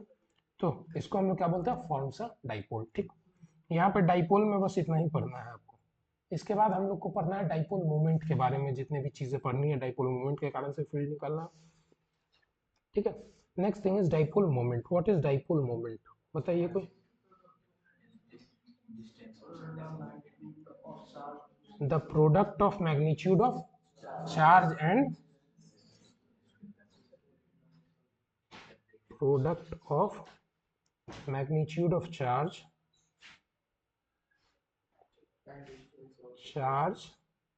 And distance of separation.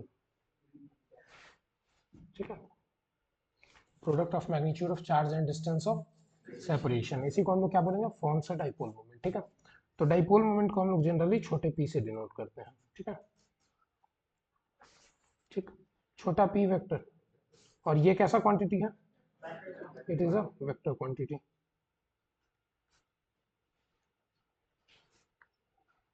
ठीक, अब इसको डिफाइन कर दिए हैं हम, तो पी वेक्टर को हम क्या लिखेंगे, फॉर्मूला अगर लिखना होगा तो 2a q, और वेक्टर की तरह डिनोट किए हैं तो एक वेक्टर वाला साइन भी डाल देते हैं, पी वेक्टर। अब direction of dipole moment is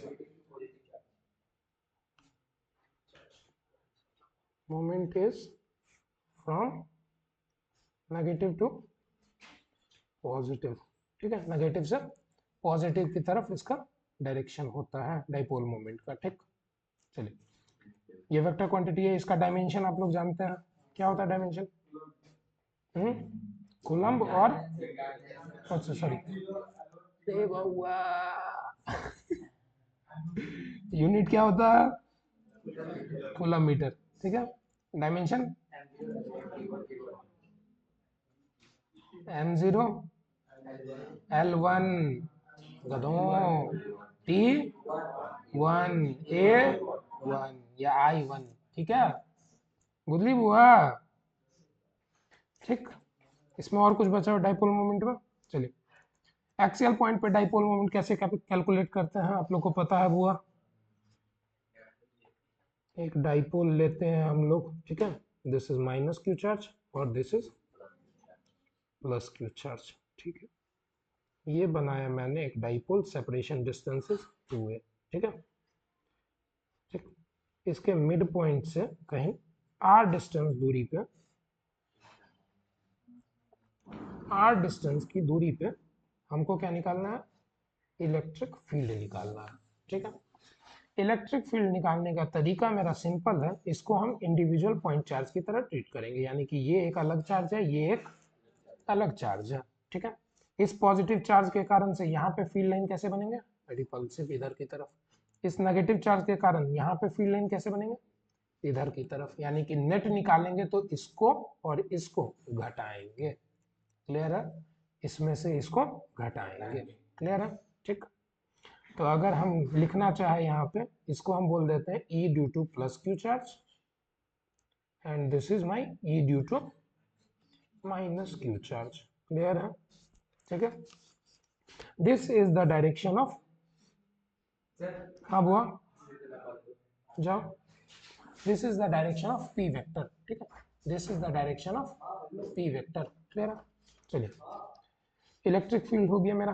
अब हमको नेट इलेक्ट्रिक फील्ड निकालना है, नेट इलेक्ट्रिक फील्ड।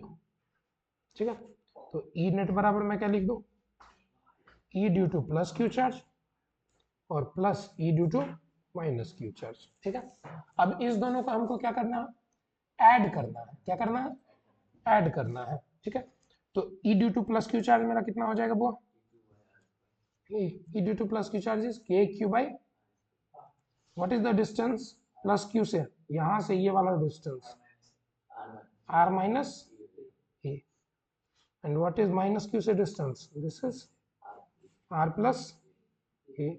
ठीक, k q by r minus a का होल स्क्वायर। ठीक है, this is E due to minus e due to plus q. E net बराबर क्या हो जाएगा, ई ड्यू टू माइनस क्यू में क्या लिख दो, के q by r minus a का होल स्क्वायर।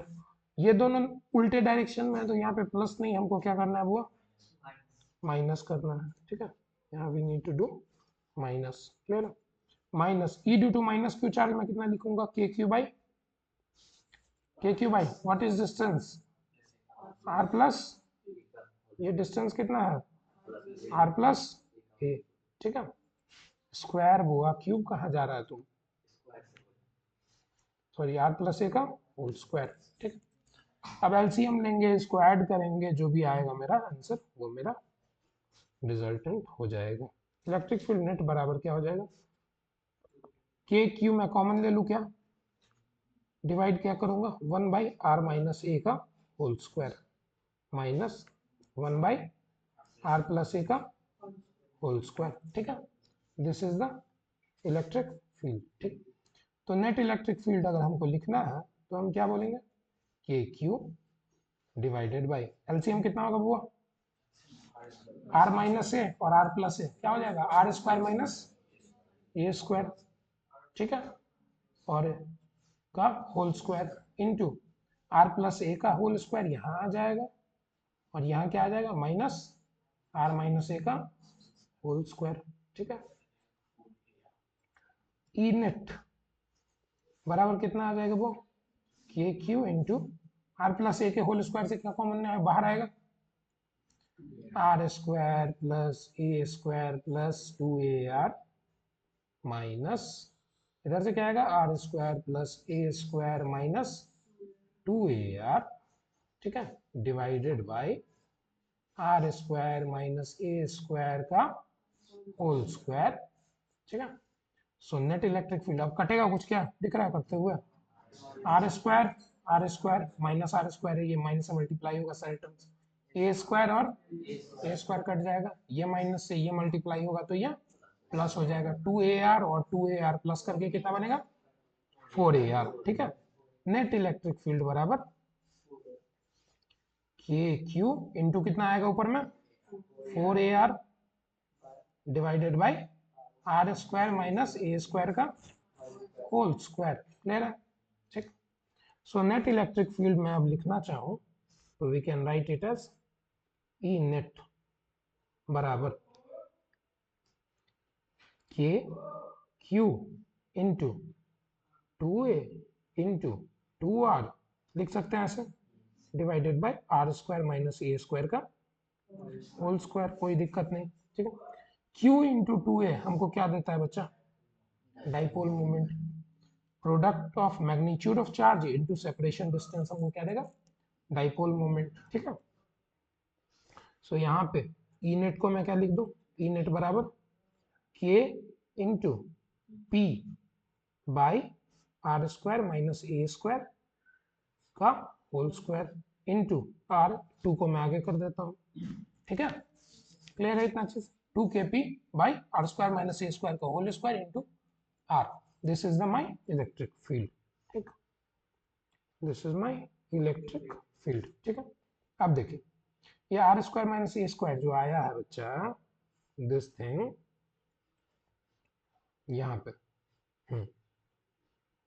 ये देखो ये जो नेगेटिव चार्ज है और ये जो पॉजिटिव चार्ज है, फील्ड लाइंस किधर बन रहा है इधर की तरफ और इधर की तरफ, हमने माइनस किया है दोनों टर्म्स को, पॉजिटिव में से नेगेटिव घटाया है पॉजिटिव में से, और मेरा रिजल्ट क्या आया पॉजिटिव आया है, मेरा रिजल्ट क्या आया इसका मतलब मेरा नेट फील्ड किधर होगा इधर की तरफ होगा, नेट फील्ड इधर की तरफ होगा, तो इस डायरेक्शन को हम क्या बोल सकते हैं this direction is my P vector का डायरेक्शन बोल सकते हैं, ये डायरेक्शन क्या है पी वेक्टर का डायरेक्शन है, ठीक।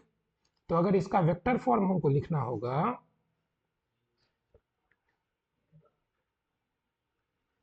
तो हम क्या लिखेंगे ई वेक्टर बराबर 2kp by r square minus a square का होल स्क्वायर इंटू आर, ठीक है, और पी पे क्या आ जाएगा वेक्टर का साइन आ जाएगा, ठीक है, पी पे क्या आ जाएगा वेक्टर का साइन आ जाएगा, क्लियर है, ठीक।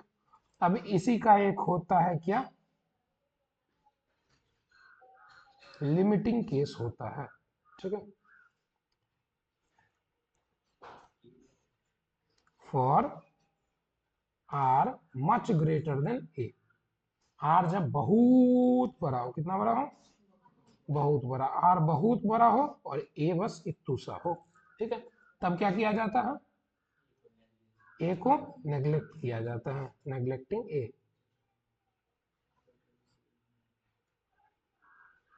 ठीक, हम क्या लिखेंगे, इलेक्ट्रिक फील्ड बराबर क्या आ जाएगा मेरा, 2k p vector into r divided by r square minus a square का होल स्क्वायर, क्या आ जाएगा, r square minus a square को हम क्या बोल सकते हैं, सिर्फ आर स्क्वायर बोल सकते हैं, आर स्क्वायर का स्क्वायर इज आर का पावर 4।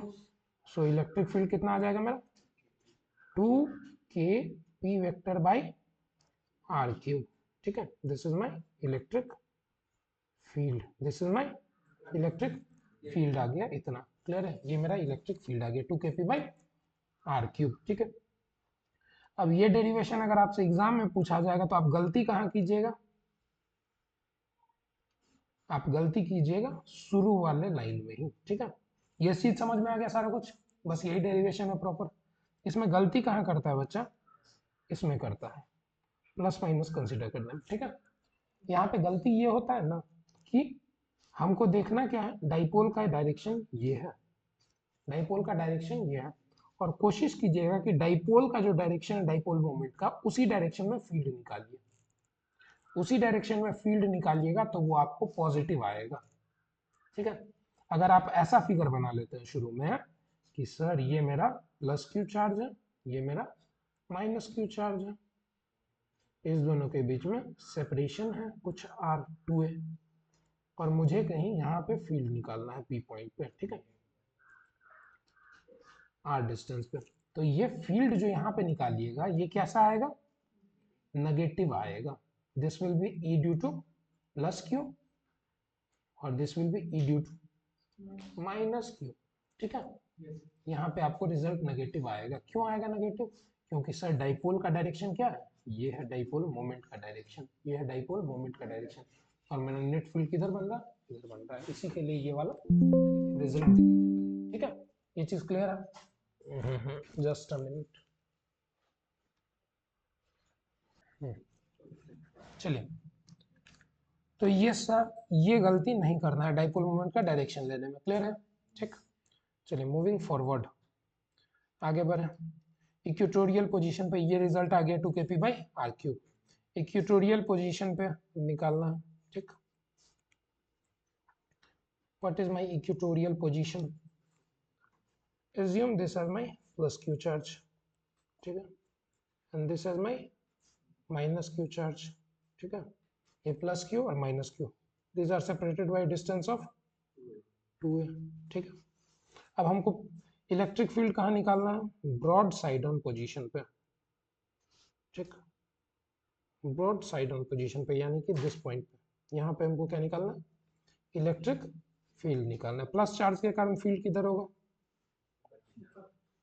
ऊपर की तरफ, इधर की तरफ, ठीक है, माइनस चार्ज के कारण किधर होगा फील्ड, नीचे की तरफ, इधर की तरफ फील्ड होगा इसका, this is E due to plus q charge and this is E due to minus q charge, clear है, ठीक, क्लियर है, चलिए आगे बढ़ते हैं अब हम लोग, ठीक, देखिए अब अगर ई ड्यू टू प्लस क्यू लिखना है हमको तो हम क्या लिखेंगे, ई ड्यू टू प्लस क्यू बराबर, एज्यूम दिस डिस्टेंस 2 है, ये डिस्टेंस कितना होगा वो ए, ये डिस्टेंस भी कितना होगा ए, ब्रॉड साइड एंड पोजीशन से आर दूरी पे हमको इलेक्ट्रिक फील्ड निकालना, तो ये दूरी कितना होगा, root under r square plus a square, ये भी दूरी कितना होगा r square plus a square का पावर हाफ, वही रूट, क्लियर है, ठीक, चलिए e due to plus q charge में कितना लिखूंगा, k into q divided by r square plus a square, ठीक है, इतना लिखेंगे, रूट और स्क्वायर क्या हो जाएगा, कट जाएगा, इसीलिए इतना लिख दें सीधा, समझ में आ गया, ठीक। ई ड्यू टू अगर माइनस क्यू चार्ज हम लिखें तो वो कितना आएगा, k q divided by r square plus a square, फिर से रूट और स्क्वायर क्या हो जाएगा, कट जाएगा, ठीक, इसीलिए हम मेंशन नहीं कर रहे उस चीज को। अब देखिए e due to plus q आ गया, e due to minus q आ गया। अब हमको क्या निकालना है बुआ, अब हमको क्या निकालना है, नेट इलेक्ट्रिक फील्ड निकालना है। नेट इलेक्ट्रिक फील्ड मेरा किधर आएगा, नेट इलेक्ट्रिक फील्ड किधर की तरफ आएगा, इस दोनों का रिजल्टेंट हमको निकालना है।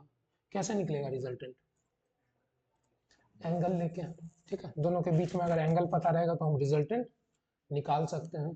तो एंगल अब कहाँ से निकालेंगे,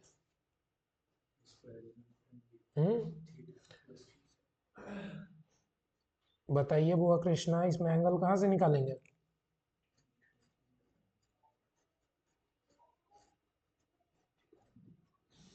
देख के आया था कॉपी,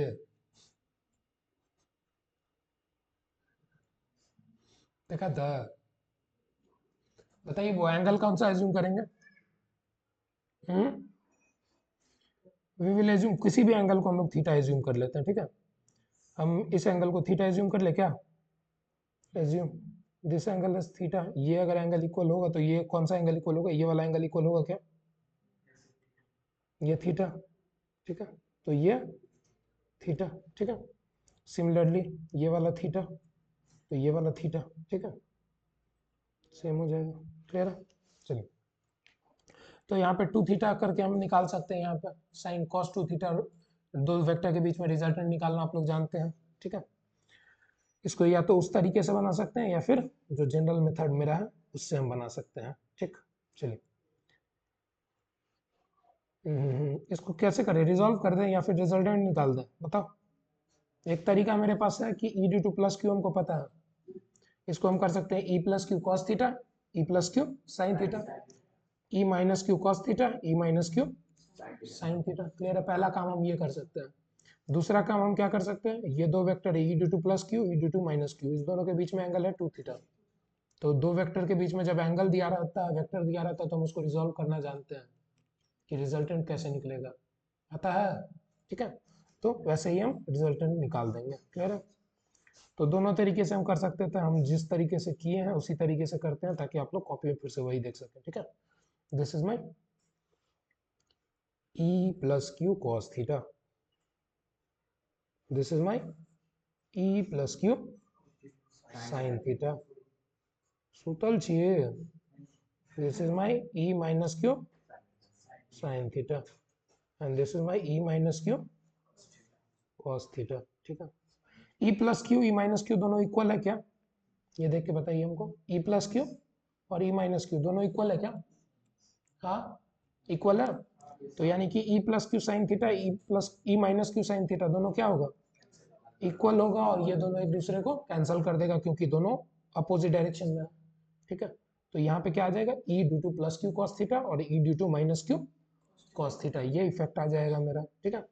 तो अगर हमको निकालना होगा नेट, तो हम कैसे लिखेंगे, net electric field will be given bye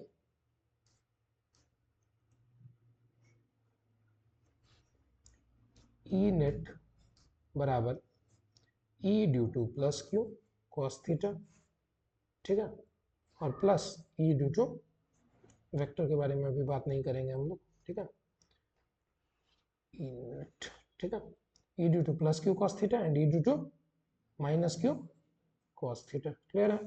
check निकालते हैं E नेट, E नेट बराबर कितना आ जाएगा, वो E due to plus q cos theta कितना आएगा, E due to plus q is k q by r square plus a square, ठीक है, cos theta plus e due to minus q is k q by r square plus a square का whole square into cos theta, दोनों में से common ले लें, cos theta बच जाएगा, कहाँ होल स्क्वायर, अच्छा सॉरी होल स्क्वायर नहीं होगा, ओके, ठीक है।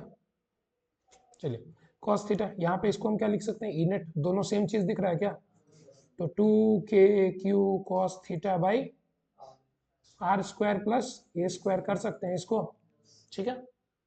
यहाँ पे कॉस थीटा की वैल्यू मैं क्या लिख सकता हूँ, कॉस थीटा इस ट्रायंगल में, in this right angle triangle, tell me the value of cos theta, a by root under r square plus a square. Cos theta क्या होता है? Base by hypotenuse. This is base and this is hypotenuse, ठीक है। This comes out to be E net बराबर 2kq by r square plus a square into cos theta का value कितना आएगा वो? ए बाई रूट अंडर या फिर r square plus a square, root को हम कितना बोलते हैं? पावर हाफ, इसका पावर 1, ठीक है। जब बेस सेम रहता है तो पावर क्या हो जाते हैं? ऐड हो जाते हैं, ठीक है। So net electric field is given bye E net बराबर कितना हो जाएगा? 2kq into A divided by power add करेंगे, एक जो आधा कितना होगा? 3/2, क्लियर है। और यहाँ पे इसको हम ऐसे लिख सकते हैं क्या? ई नेट बराबर k इंटू 2aq लिख सकते हैं divided by r square plus a square का पावर 3/2, ठीक है। तो यहाँ पे हम अब क्या करेंगे? 2aq को हम क्या बोल सकते हैं? वो p बोल सकते हैं, ठीक। ई नेट बराबर k into p divided by r square plus a square का पावर 3/2, ठीक है। अब ये मेरा आ गया नेट इलेक्ट्रिक फील्ड, ठीक। अब इसके वेक्टर फॉर्म के बारे में बात करते हैं, ठीक। वेक्टर फॉर्म डायरेक्शन क्या आ रहा है? वो ये e due to minus q, e due to plus q. यहाँ पे डायरेक्शन क्या आ रहा है इलेक्ट्रिक फील्ड का? ये वाला डायरेक्शन आ रहा है। इस डायरेक्शन को हम क्या बोलते हैं? पॉजिटिव डायरेक्शन बोलते हैं। कोऑर्डिनेट एक्सिस कहाँ बनाया हम? यहाँ पे तो कोई एक्स कैप, वाई कैप, जे कैप हम लिख नहीं सकते हैं, तो क्या करेंगे? इसको वेक्टर में कैसे लिखें हम? इसको वेक्टर में लिखेंगे हम डाइपोल मोमेंट्स के टर्म में। डाइपोल मोमेंट का डायरेक्शन क्या होता है? नेगेटिव से पॉजिटिव की तरफ, नेगेटिव से पॉजिटिव की तरफ। ये मेरा किसका डायरेक्शन है? डाइपोल मोमेंट का डायरेक्शन है। ये डाइपोल मोमेंट का डायरेक्शन है, तो ये मेरा इलेक्ट्रिक फील्ड का डायरेक्शन है। ये दोनों क्या है? अपोजिट है, ये दोनों अपोजिट है, इतना दिख रहा है। तो अगर this direction is p, then this direction will be minus p, बोल सकते हैं। तो अगर मुझे नेट इलेक्ट्रिक फील्ड लिखना होगा तो ई नेट बराबर k into p vector minus divided by r square plus a square का पावर 3/2, क्लियर है इतना चीज? This is in the terms of vector, ठीक है। ठीक है बउआ, ठीक। अब इसका एक क्या आता है? लिमिटिंग केस आता है। क्या आता है?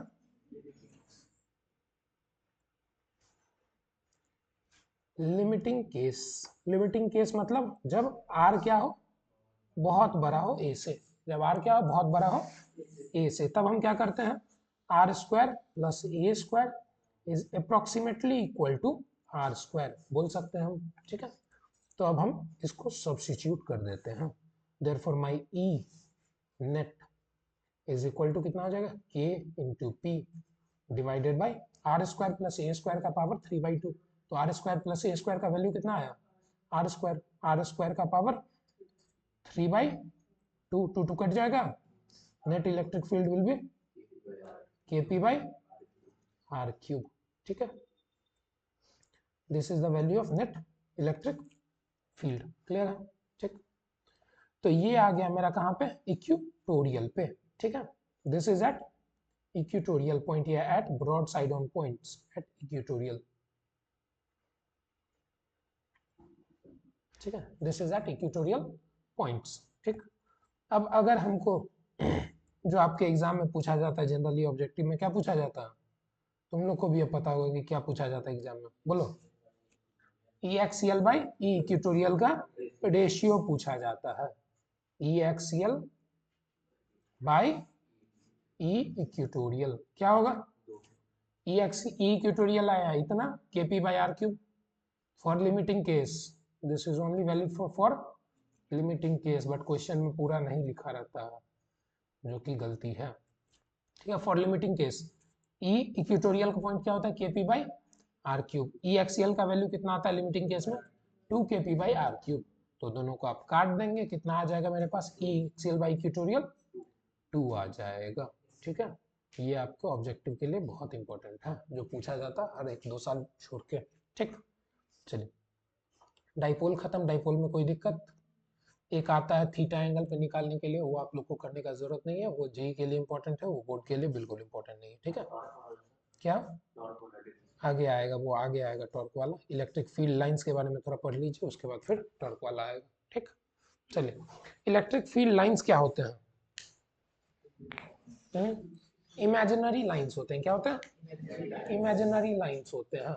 हम बनते हुए देख नहीं पाते हैं, बट वो होते हैं। हम ऐसा बोलते हैं कि वो एक इमेजिनरी लाइंस है, जो कि इलेक्ट्रिक फील्ड को दर्शाने में काम आते हैं। पॉजिटिव चार्ज के कारण कैसा होता है? डाइवर्जिंग, फैलता हुआ।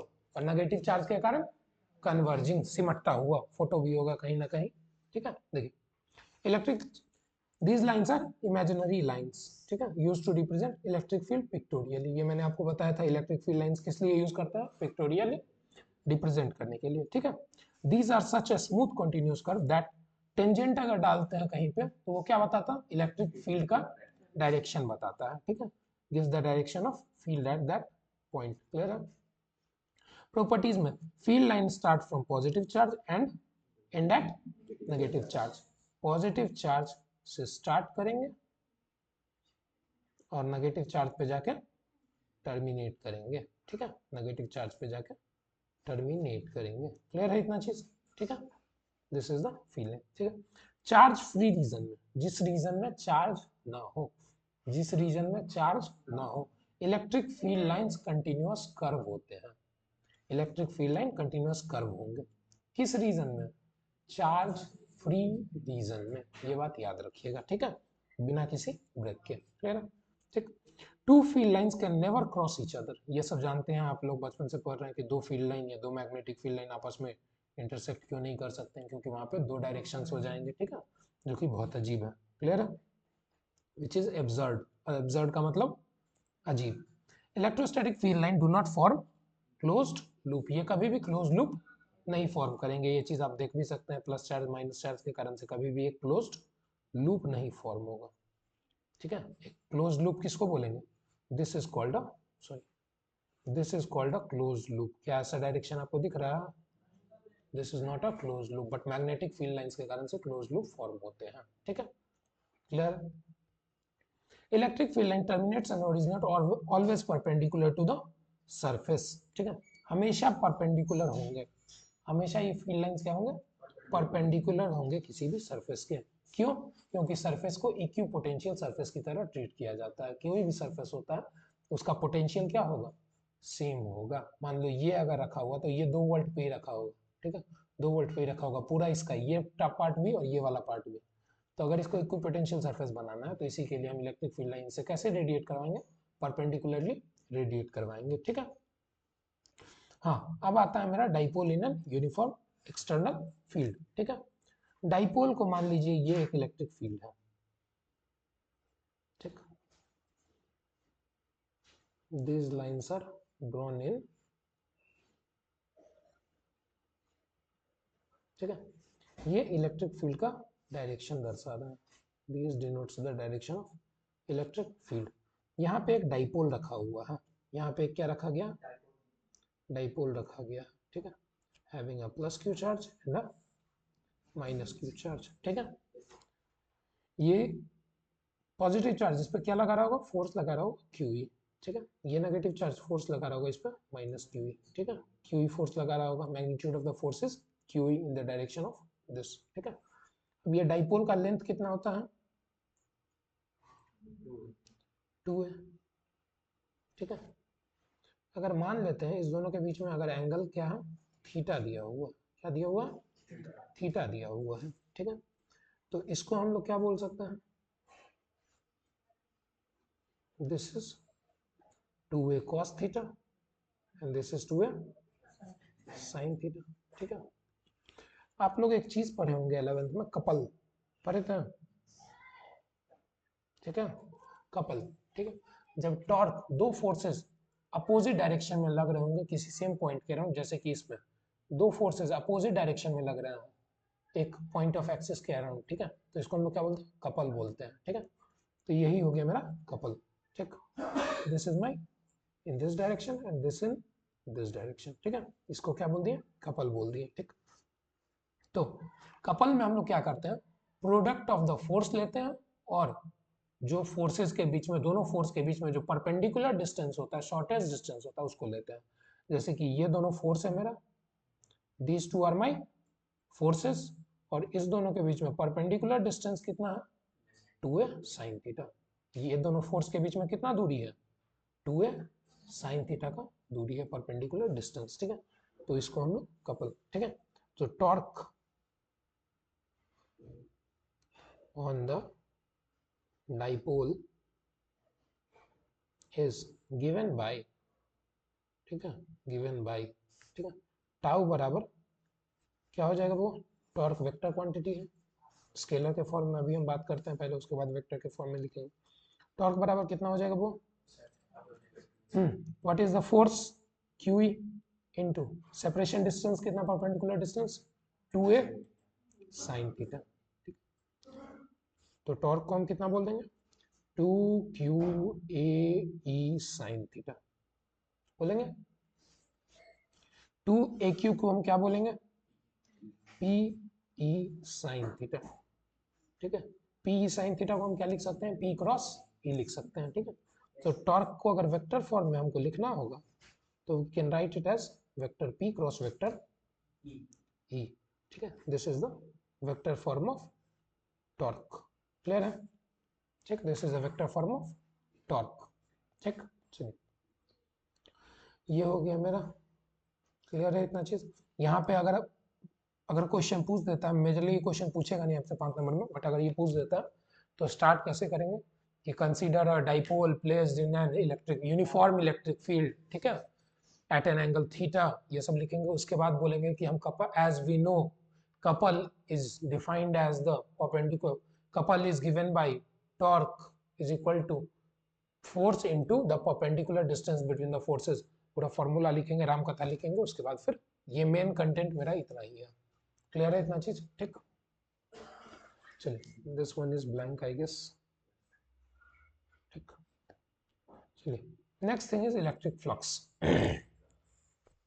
इलेक्ट्रिक फ्लक्स क्या होता है, फील्ड लाइंस, फील्ड लाइंस जो किसी एरिया से पास कर रहे हो उसको हम लोग क्या बोलेंगे, इलेक्ट्रिक फ्लक्स बोलेंगे, ठीक है। Electric flux is field lines passing per unit area, the total number of field line passing through an area, इसको हम लोग क्या बोलेंगे, इलेक्ट्रिक फ्लक्स बोलेंगे, इलेक्ट्रिक फ्लक्स, ठीक। The electric flux, the physical quantity is used to measure strength of electric field, also known as flux density, ठीक है। कि फील्ड लाइन एक एरिया से कितना पास कर रहा है उसको हम क्या बोलते हैं, फ्लक्स डेंसिटी या फिर इलेक्ट्रिक फ्लक्स बोलते हैं, ठीक। इसको दिया कैसे जाता है इलेक्ट्रिक फ्लक्स को, इलेक्ट्रिक फ्लक्स को डिनोट किस चीज से करते हैं, पहली बात फाई ई से, ठीक है। फाई ई से हम लोग इलेक्ट्रिक फ्लक्स को डिनोट करेंगे। फाई ई को हम कैसे लिखेंगे, ई डॉट डी ए, ठीक है, ठीक, डी ई, डी फाई को हम लोग लिखेंगे ऐसे, ठीक है।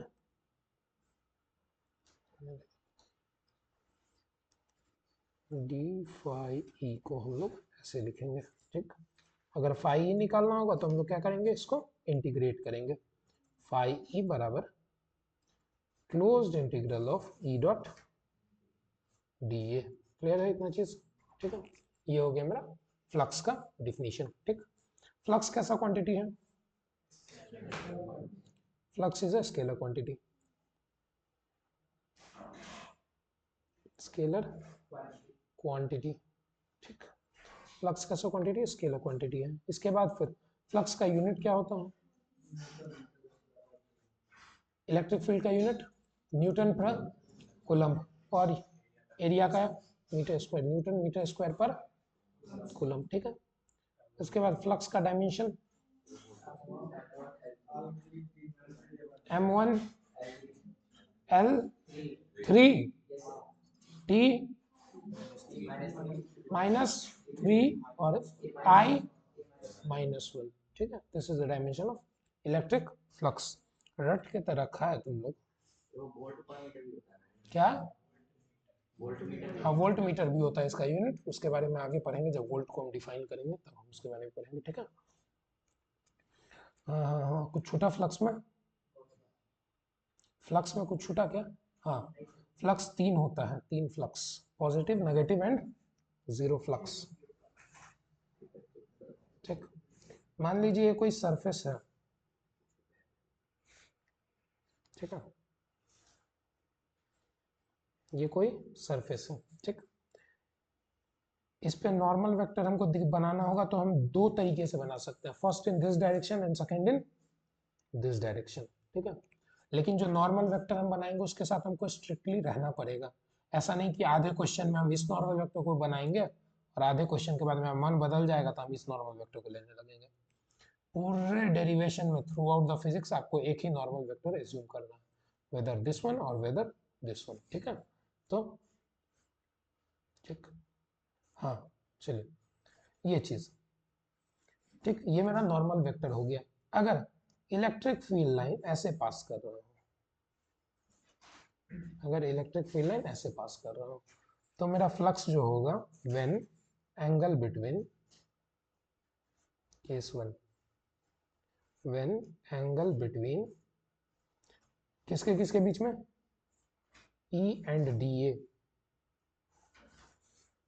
When angle between E and DA vector कितना हो, 0 डिग्री हो, तो फ्लक्स को हम कैसे बोलेंगे, फाई E बराबर E dot D A, E dot D A vector into, या फिर डी ए को छोड़ो ए वेक्टर लेते हैं थोड़ी देर के लिए, पूरा सरफेस पे हम इस सरफेस का एरिया ए है, ठीक है, E into A into cos 0 degree, that is कितना आ गया, ई इंटू ए आ गया।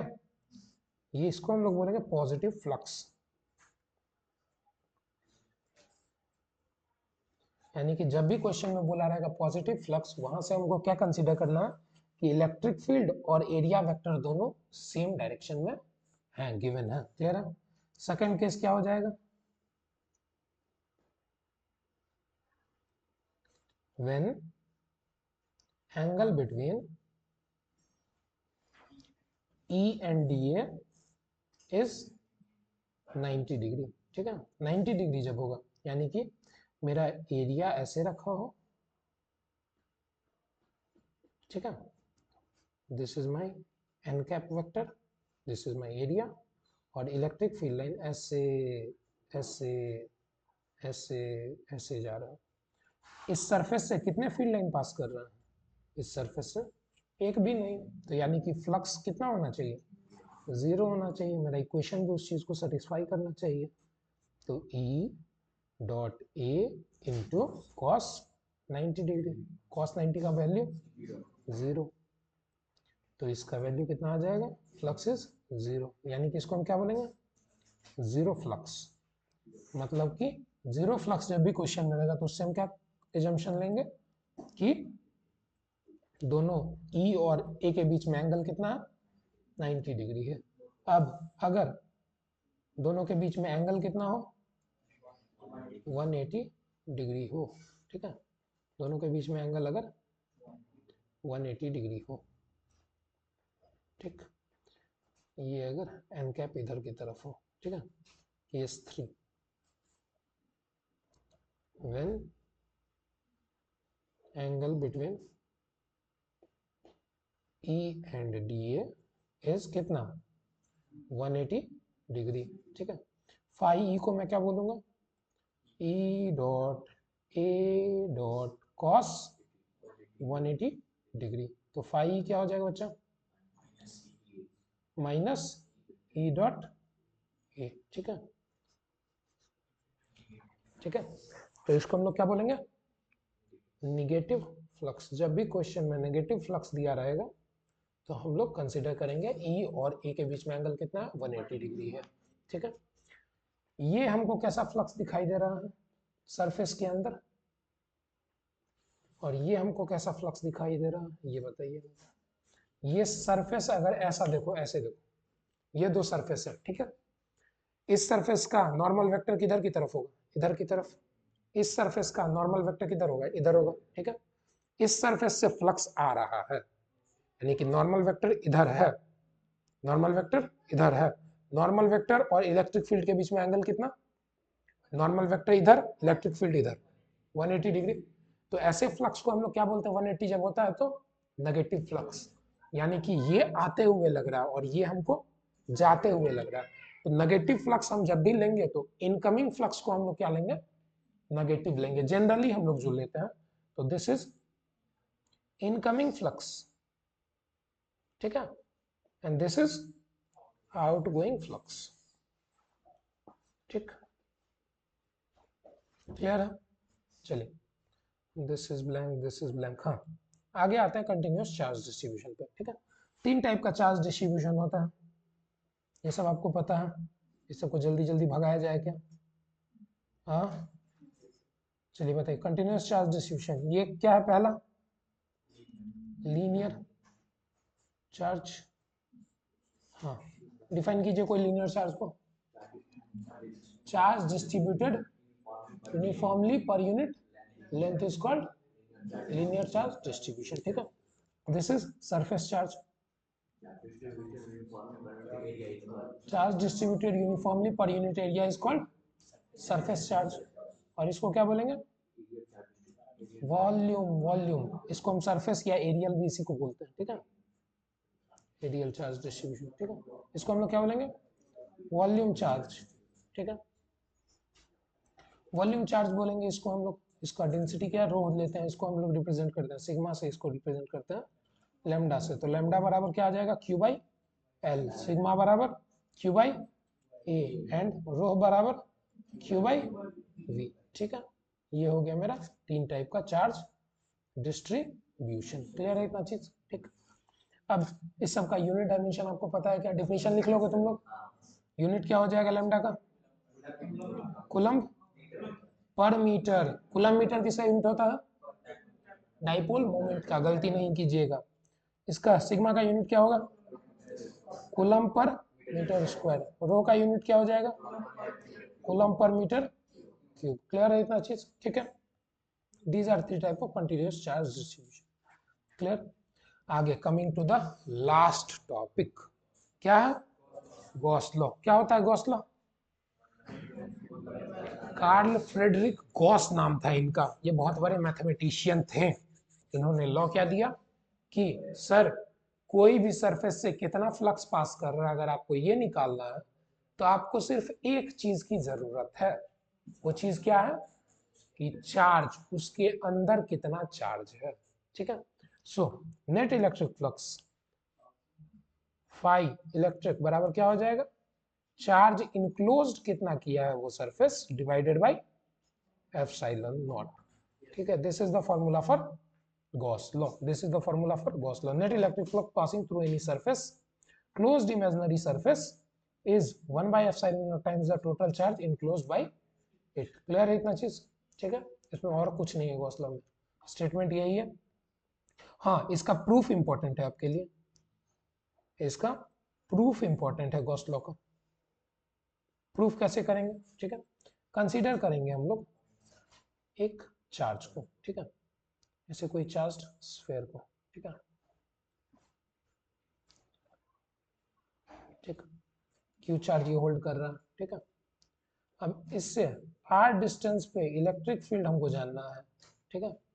तो आर डिस्टेंस पे इलेक्ट्रिक फील्ड कैसे लिखते हैं हम लोग, फ्लक्स, इलेक्ट्रिक फील्ड हम लोग कैसे लिखते हैं, ई बराबर k q by r square, ठीक है। अब यहाँ पे अगर एक गॉसियन सरफेस हम बनाए, गॉसियन सरफेस क्या होता है, imaginary surface drawn to enclose the charge, ठीक है। ये मेरा कौन सा सरफेस है, गॉसियन सरफेस है, ठीक है। सो E dot dA, that is flux electric must be equal to Q enclosed by epsilon naught, यही होता है, ठीक है। सो E dot dA कितना हो जाएगा, E कितना है मेरा, के क्यू बाई आर स्क्वायर, ठीक है, sorry k q by r square, sorry ये हम कहाँ से को प्रूफ ही करना नहीं होता, ठीक है। K q by r square into what is d A, dA इज कितना हो जाएगा, ये गॉसियन सरफेस का एरिया, ये वाला एरिया, ये वाला एरिया, ये वाला, सॉरी ई वाला एरिया, ई वाला एरिया कितना होगा, ये क्या है, स्फेयर है, स्फेयर का total surface area, curve surface area क्या होता है 4 pi r square into 4 pi r square is equal to 5 enclosed pi electric, ठीक है। आर स्क्वायर से आर स्क्वायर कैंसिल, के की जगह पे कितना लिख सकते हैं 1/4 pi epsilon not into q into 4 pi, 4 pi से 4 पाई कटा इज इक्वल टू 5e, तो 5e कितना आ गया वो q बाई एप्सिलॉन नॉट, ये हो गया मेरा इलेक्ट्रिक फ्लक्स का फॉर्मूला, क्लियर है, q enclosed by epsilon naught, ठीक है, q enclosed by epsilon naught, ठीक। चलिए ये प्रूफ आपको ध्यान रखना है, ये प्रूफ पूछा जा सकता है आपसे, क्लियर है, जैसे लास्ट ईयर ये पूछा गया था शायद, तो इस ईयर बहुत कम चांसेस है स्टेट बोर्ड के लिए, ठीक है। चलिए कुछ इंपॉर्टेंट पॉइंट्स गॉस लॉ के regarding, flux through Gaussian surface is independent of location of charges with in the Gaussian surface, ठीक है। मान लीजिए कोई सरफेस बनाया मैंने, ठीक है, एक चार्ज यहाँ पे रखा और एक दूसरा सरफेस बनाया जिसमें चार्ज मैंने सेंटर में रखा, तो गॉस लॉ जो होता है सर, वो चार्ज कहाँ रखा है उस पर डिपेंड नहीं करेगा। चार्ज अगर गॉसियन सरफेस के अंदर रखा हुआ किसी भी लोकेशन पे, तो उसका इफेक्ट कंसीडर किया जाएगा फ्लक्स में, ठीक है। Flux through Gaussian surface is independent of the shape and size of Gaussian surface, shape और साइज पे डिपेंड करेगा गॉसियन, सॉरी इंडिपेंडेंट रहेगा शेप और साइज पे, ठीक है।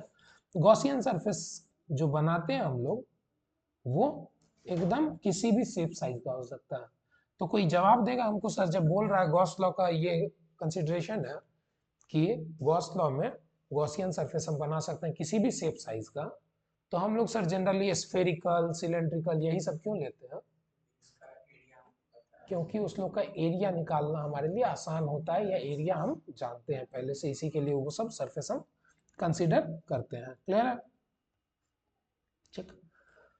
इन Gauss theorem electric field due to the all charges but flux enclosed, sorry, flux enclosed due to enclosed charges only, ठीक है। फ्लक्स जो देखिए इलेक्ट्रिक फील्ड जो होता है, ऐसे समझो कि इलेक्ट्रिक फील्ड जो निकाल रहे हैं हम, वो सारे चार्जेस के कारण होगा, लेकिन अगर उस सरफेस से हमको फ्लक्स निकालना है तो सिर्फ वही चार्ज हम लेंगे जो सरफेस के अंदर है, बाहर वाले चार्ज को नहीं लेंगे, जैसे ये वाला सरफेस के बाहर चार्ज रखा गया है, ठीक है। इसको हम लोग कंसीडर क्यों नहीं करेंगे, इसका एक रीजन ये है कि सर इसमें जितने फील्ड लाइन अंदर जा रहे हैं उतने ही बाहर, इनकमिंग फ्लक्स मान लीजिए ये फ्लक्स जा रहा है अंदर, यही फ्लक्स बाहर भी निकल रहा है, ये फ्लक्स, ये वाला फ्लक्स अंदर जा रहा है, यही फ्लक्स बाहर भी निकल रहा है, यही फ्लक्स अंदर जा रहा है, यही फ्लक्स बाहर भी निकल रहा है, तो नेट इफेक्ट इसका लेंगे माइनस ई, इसका लेंगे प्लस ई, दोनों कैंसल आउट कर देगा, इसका लेंगे माइनस ई, इसका लेंगे प्लस ई, कैंसल आउट कर देगा। लेकिन इस केस में इसका भी, ये भी आउटगोइंग फ्लक्स है, इसका प्लस ई, ये भी आउटगोइंग फ्लक्स है, इसका भी प्लस ई, सबका प्लस ई आएगा, ठीक है। तो इस केस में कैंसल आउट नहीं करता है, अगर चार्ज स्फीयर के बाहर है तो वो फ्लक्स क्या करेगा, कैंसल आउट कर देगा, क्योंकि वो सरफेस के बाहर है, क्लियर है इतना चीज, ठीक। When an imaginary closed surface placed in an external electric field, net flux passing through it will be 0, and if net flux is non-zero, definitely charge is enclosed by the closed surface, ठीक है। यानी कि कोई भी imaginary surface अगर मैंने बनाया, इसके थ्रू फ्लक्स अगर 0 है, इसके थ्रू फ्लक्स अगर कितना है 0 है, तो इसका मतलब क्या, इसके अंदर चार्ज कितना होगा 0 होगा। अगर इसके थ्रू फ्लक्स कुछ वैल्यू है, कुछ वैल्यू है चार्ज, तो फिर इसके अंदर कुछ चार्ज स्टोर रहना चाहिए, क्योंकि फ्लक्स का फॉर्मूला हम लोगों ने क्या पढ़ा है, Q बाई एप्सिलॉन नॉट, ठीक है। तो अगर Q होगा तभी फ्लक्स आएगा, क्योंकि एप्सिलॉन नॉट का वैल्यू क्या है, कांस्टेंट है, अगर Q होगा तभी एप्सिलॉन नॉट फाई आएगा, ठीक, क्लियर है। Moving forward, application of Gauss's law, पहला एप्लीकेशन क्या है इसका, due to straight wire, infinitely long straight wire, ठीक है, ये फिगर दिख रहा है तुम लोग को, ठीक है। ये फिगर में बनाया गया है एक थिन वायर, ठीक है, जिसके ऊपर कुछ चार्ज रखा गया है, ठीक। इसके थ्रू हमको क्या निकालना है, इलेक्ट्रिक फ्लक्स निकालना है। तो हमने गॉसियन सरफेस बनाया जिसका लेंथ क्या हो, एल हो, ठीक है, और रेडियस आर हो, ठीक है। सो इसके थ्रू अगर इलेक्ट्रिक फील्ड हम निकालते हैं तो क्या बोलते हैं, टोटल फ्लक्स बराबर E dot A which is also equal to q enclosed by epsilon naught, ठीक है। So total flux E dot A, E into what will be the area of this Gaussian surface, this surface which I am drawing over here. देखिए ये क्या हुआ, circumference कितना होगा 2 pi r, और curve surface का area this is length l, तो इसका कर्व सरफेस एरिया कितना होगा 2 pi r l which is equal to q enclosed, इसके अंदर कितना होगा, क्यू इनक्लोज्ड लैम्डा अगर लीनियर चार्ज डेंसिटी है, सो क्यू बराबर क्या होता है, क्यू बाई एल बराबर लैम्डा होता है, तो क्यू बराबर लैम्डा एल, ठीक है। सो क्यू बराबर lambda l by epsilon naught, l से एल कटा, ठीक। तो ई बराबर lambda by 2 pi epsilon naught r, ठीक है। या इसी को हम लोग क्या बोलेंगे, मल्टीप्लाई कर देते हैं 2 से, तो कितना हो जाएगा 2 lambda by 4 pi epsilon naught r, इसको हम लोग क्या बोल देंगे 2 के लैम्डा आर, ठीक है। ये हो गया मेरा इलेक्ट्रिक फील्ड, क्लियर है, 2 के लैम्डा बाई आर या lambda by 2 pi epsilon naught r, जो भी निकालिए, ठीक है। अब आपका एक सवाल हो सकता है कि सर हमने जो फ्लक्स निकाला, इसी सरफेस के थ्रू निकाला, इस सरफेस के थ्रू फ्लक्स क्यों नहीं निकाला, परपेंडिकुलर है, क्या परपेंडिकुलर है, चार्ज मेरा इधर की तरफ, इलेक्ट्रिक फील्ड मेरा इधर की तरफ, पॉजिटिव चार्ज है, पॉजिटिव चार्ज के कारण फील्ड किधर, इधर आएगा, इधर आएगा, इधर आएगा, इधर आएगा, लेकिन ये जब इस सरफेस से अगर नॉर्मल डालेंगे तो वो इधर आएगा, इस सरफेस से नॉर्मल डालेंगे वो इधर आएगा, ठीक है। तो ये दोनों एक दूसरे के परपेंडिकुलर हो जाएगा, इसी के लिए हमने क्या किया, सिर्फ ये वाला इफेक्ट कैंसिल किया जो इसके कर्व्ड सरफेस के थ्रू पास कर रहा है, क्लियर है, ठीक। एप्लीकेशन ऑफ गॉस लॉ का दूसरा पार्ट क्या है मेरा, ड्यू टू शीट के कारण, इनफाइनाइटली लॉन्ग चार्ज्ड शीट के कारण, ठीक है। ये देखिए इसके कारण से अगर हम लोग निकालना चाहेंगे तो एक गॉसियन सरफेस हम लोग लेते हैं इस टाइप से, क्यूबॉइडल शेप से, ये मेरा चार्ज डेंसिटी इसके पास सिग्मा है, ठीक है, ये इनफाइनाइटली लॉन्ग है, बहुत बड़का है, ठीक है। अब एक क्यूबॉइड लिए हैं जिसका एरिया क्या है, ये है, और ये मेरा, ठीक, इलेक्ट्रिक फील्ड इधर की तरफ, अगर इसके पास पॉजिटिव चार्ज होगा तो इलेक्ट्रिक फील्ड इधर से किधर की तरफ होगा, बाहर की तरफ होगा, ठीक है, दोनों तरफ से, ठीक। अब इसके कारण अगर हम फ्लक्स लिखें तो फ्लक्स क्या लिखेंगे वो, e dot a into is equal to q enclose by epsilon not, e कितना है वो मेरा, ई निकालना है, into what will the area, ये एरिया कितना होगा, ये वाला एरिया, मान लेते हैं ये एरिया ए है, ठीक है, मान लेते हैं ये एरिया क्या है, ए है, ठीक है। E into A is equal to q enclose कितना है वो, चार्ज इनक्लोजर कितना हो रहा है, सिग्मा इंटू एरिया, यही होता है ना, सिग्मा बराबर क्या होता है क्यू बाई ए, तो क्यू बराबर सिग्मा ए, ठीक है।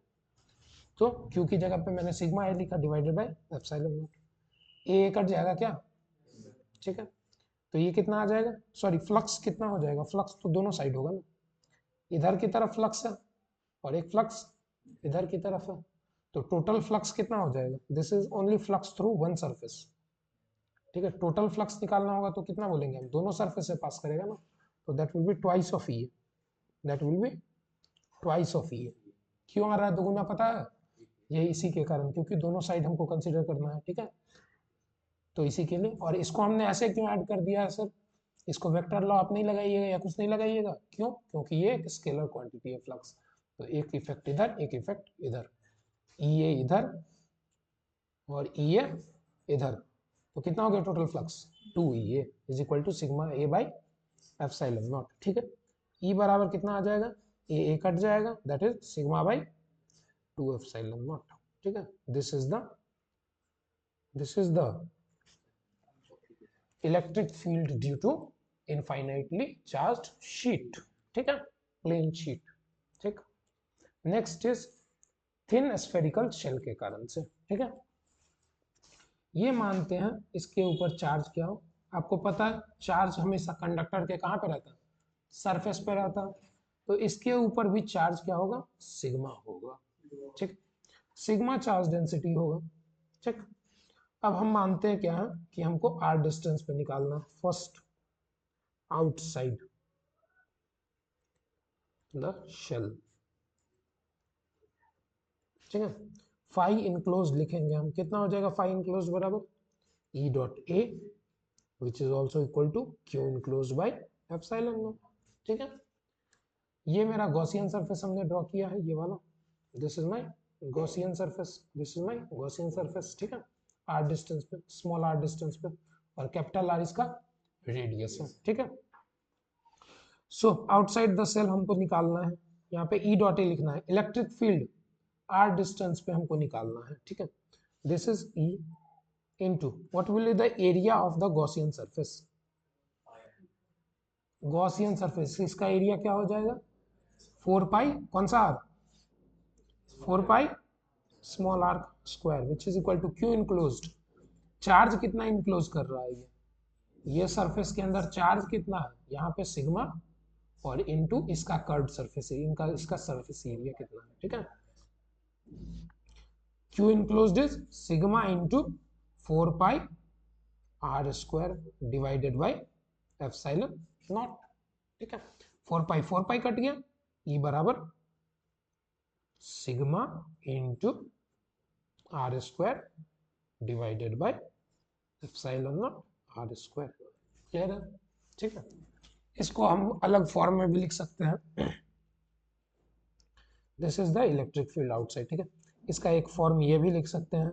अब अगर हमको 4 पाई से ऊपर नीचे गुना कर देते हैं। ठीक है, 4 पाई से गुना कर देते हैं, that is 4 pi sigma 4 pi r square into sigma divided by 4 pi epsilon naught r square. ठीक है, sigma into 4 pi r square क्या हो जाएगा वो? Sigma into 4 pi r square, that is charge on the sphere. इसके ऊपर charge कितना है? ठीक है, that is Q which is equal to E बराबर E बराबर Q divided by 4 pi epsilon naught r square. ठीक है, इसी को हम लोग क्या बोल सकते हैं? KQ बाई आर स्क्वायर भी इसको बोल सकते हैं। क्लियर है इतना चीज? ठीक, second thing is inside the shell. ठीक है, सेल के अंदर, शेल के अंदर चार्ज इनक्लोजर कितना है? Q इनक्लोज्ड बराबर 0। सो फाई इनक्लोज्ड बराबर phi electric is equal to 0 which is equal to E dot A, यानी कि इलेक्ट्रिक फील्ड बराबर 0, यानी कि शेल के अंदर कोई भी इलेक्ट्रिक फील्ड नहीं रहेगा। No electric field inside the shell, no electric field inside the shell. Clear है इतना चीज? ठीक है, अब ये सब कर लीजिएगा आप। इसके बाद एक इंपॉर्टेंट चीज इसमें आप ग्राफ जरूर बनाइएगा। अगर ये क्वेश्चन आपसे 5 मार्क्स में पूछा जाता तो ग्राफ जरूर बनाइएगा इसका। वेरिएशन ऑफ ई, ये जरूर बनाइएगा, variation of E with respect to r. ठीक है, यानी कि ई और आर के बीच में ग्राफ जरूर बनाइएगा। क्लियर है? Assume this as E and this is R. ठीक है, ये हो गया उसका रेडियस कैपिटल आर।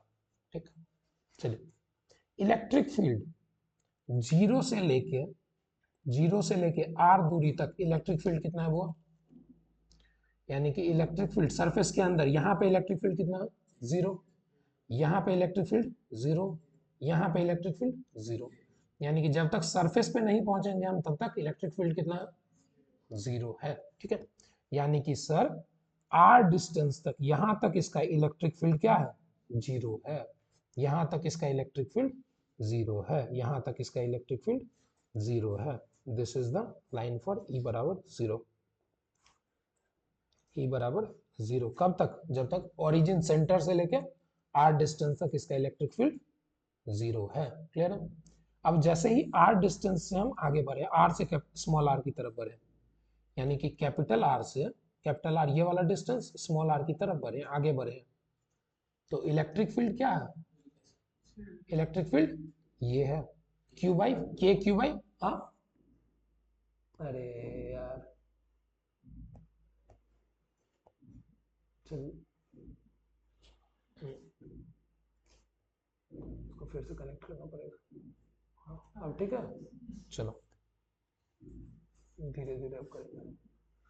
हाँ देखिए दिस इज, जैसे ही ये r दूरी के आगे हम जाते हैं, दिस डिस्टेंस के आगे, r डिस्टेंस के आगे फील्ड कैसे वेरी कर रहा है, k q by r square से वेरी कर रहा है, this is k q by r square से वेरी कर रहा है। ठीक है, तो यानी कि सर अब जैसे ही हम लोग r डिस्टेंस से स्मॉल r की तरफ जाएंगे, यहां से फॉरवर्ड बढ़ेंगे, इधर से आगे की तरफ बढ़ेंगे, तब मेरा ग्राफ कैसा बनेगा आर स्क्वायर की तरफ। आर स्क्वायर वाला ग्राफ आपको पता है कैसे बनता है,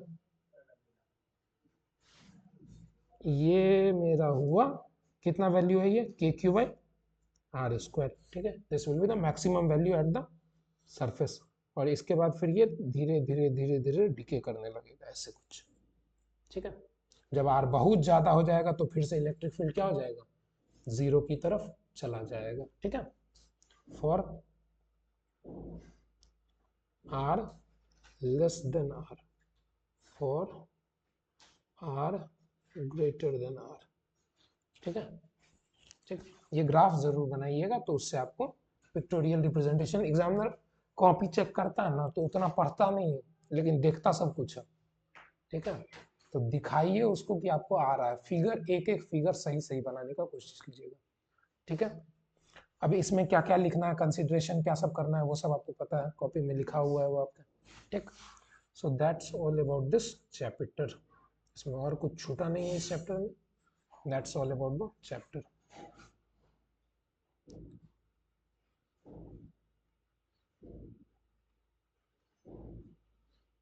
इलेक्ट्रोस्टैटिक्स 1। ठीक है, that is electric charges and field, खत्म हो गया। ठीक है, ओके, और कुछ कोई क्वेश्चन कुछ पूछना है तो बताइए।